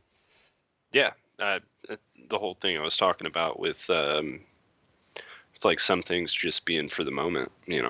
Like, but it sucks because that's a moment that's already been captured. Like you want it to be And you want to be able to find it. immortalized. Yeah. You really want to be able to find it. Hmm. Jeff made a really good point about the stuff that you would just want to be there for. He said garage or parking, Yeah. driveway camping, and Yeah. and I'm like, yes, because I was That gonna was make. like our seminal moment of me and Jeff bonding, dude. And that was a perfect thing that I wanted to bring up too, is because like that's the kind of thing that unless something crazy happened while we're all sitting out there hanging out or whatever, I'm just not gonna film that. Hmm. That's not what I'm there to film. Right, exactly. Yeah, and all the only point I'm trying to make is like I have those moments sometimes on the bike too. It's just Yep, yeah, that's fair. yeah. Holy cow. Forums. We need more forums in BMX. Forums are dead, dude. The problem with forums is that the only like the actual intellects don't uh they don't interact with forums anymore. So you get this vocal minority of just fucking morons. Sounds like the mainstream of everything today. Vocal Yeah, minority of dude. morons. Esports has got it bad. Do Well, they? at least CS does. I haven't played CS in like 2 years, but like CS Reddit is just a cesspool. It's just Well, bad. Reddit in general sucks. Like it's Yeah, cool, but it sucks because just the most toxic, horrible environment for anything. Uh, yeah. BMX Reddit, I feel like is just kind of there. It just exists. It's just kids that are like, Which what bike should complete I should I buy? get? Yeah. Mm-hmm. What is my bike Yeah. any good? Mm-hmm. I see that Sucks. uh with this gecko stuff I've been getting back into. I went into a group on Facebook and every single day it's just people all day long. Which morph is my gecko? Like What are you? hundreds of people. Are you like actual like Lizards. gecko? Yeah, no shit. Oh yeah, I always forget about that. I don't see it or I would get it out. Yeah, I do always see it. forget that those are in there, dude. Dude, I have so many more now. Yeah, This that's little nuts. this little Yeah. feller here. Check this out. This little guy. Yeah, I don't know why I always forget about this. He's a little feller. I wish it would focus. Yo, that's a dinosaur. Dude, literally look at its face. Yeah, It's a dinosaur. that's a dinosaur, dude. Straight up real life dinosaur. That's why I think they're so cool. One thing I always wanted to get into was I don't even know what you would call it, but just like aquariums. Like there's a dude on Instagram he's got a like own a like a pet store because he's got it's like under his garage. He's got Mm-hmm. like this like pool, and he's got like alligator gar and eels and shit in there, and like he's got like this little habitat with a bunch of Are you fucking talking wild about fish in Ohio it. Fish Rescue? Is it Ohio? I don't. My phone's over there. Because he turned an indoor swimming pool into a giant pond for huge fish. No, it's like under his thing, and he's got these Oh, like cinder block like islands in there. He's got like blue crabs in there and shit, dude. Yeah, Brantmore it's and wild. Kenan collab anytime soon. I wish. Keenan Thomas? Who are you talking Kenan about? Harkin. Oh, Camp who's that? Kenan. He invented the backflip 360, bro. What are you doing? What? Yeah, Kenan Harkin. He used to announce for X Games after he was done competing in X Games. I can't believe you don't know who Kenan Harkin is. But he's Might have got a drank too YouTube many channel. Pabs.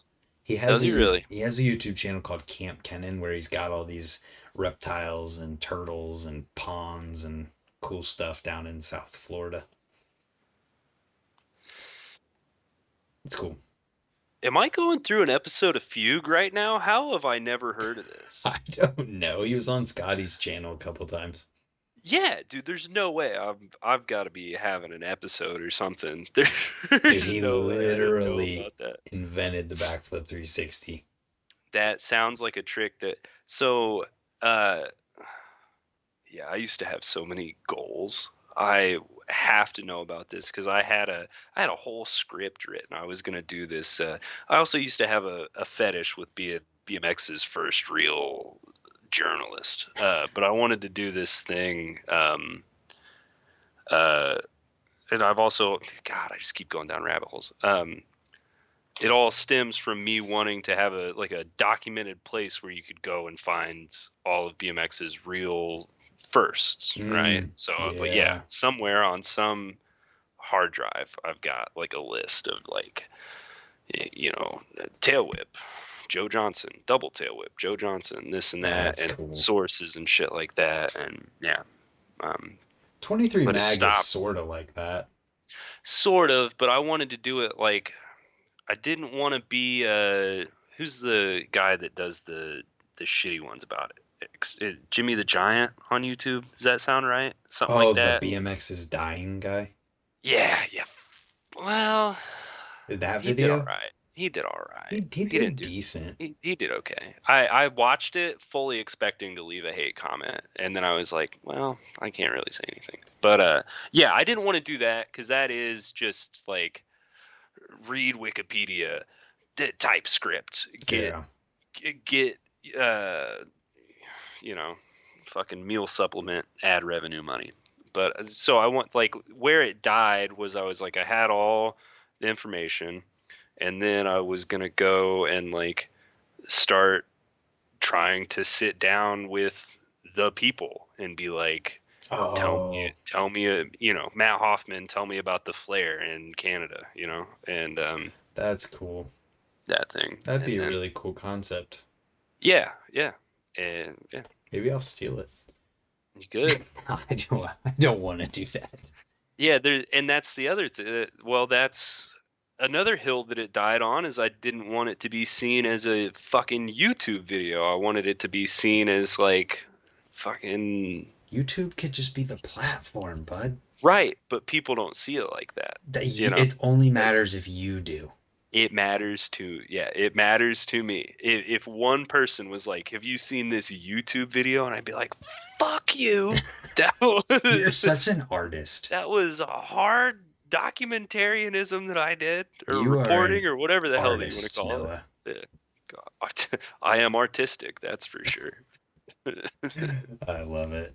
But speaking of these geckos, I need to feed them and I need to Yep. go to bed. So Yep. We made it till midnight, my friend.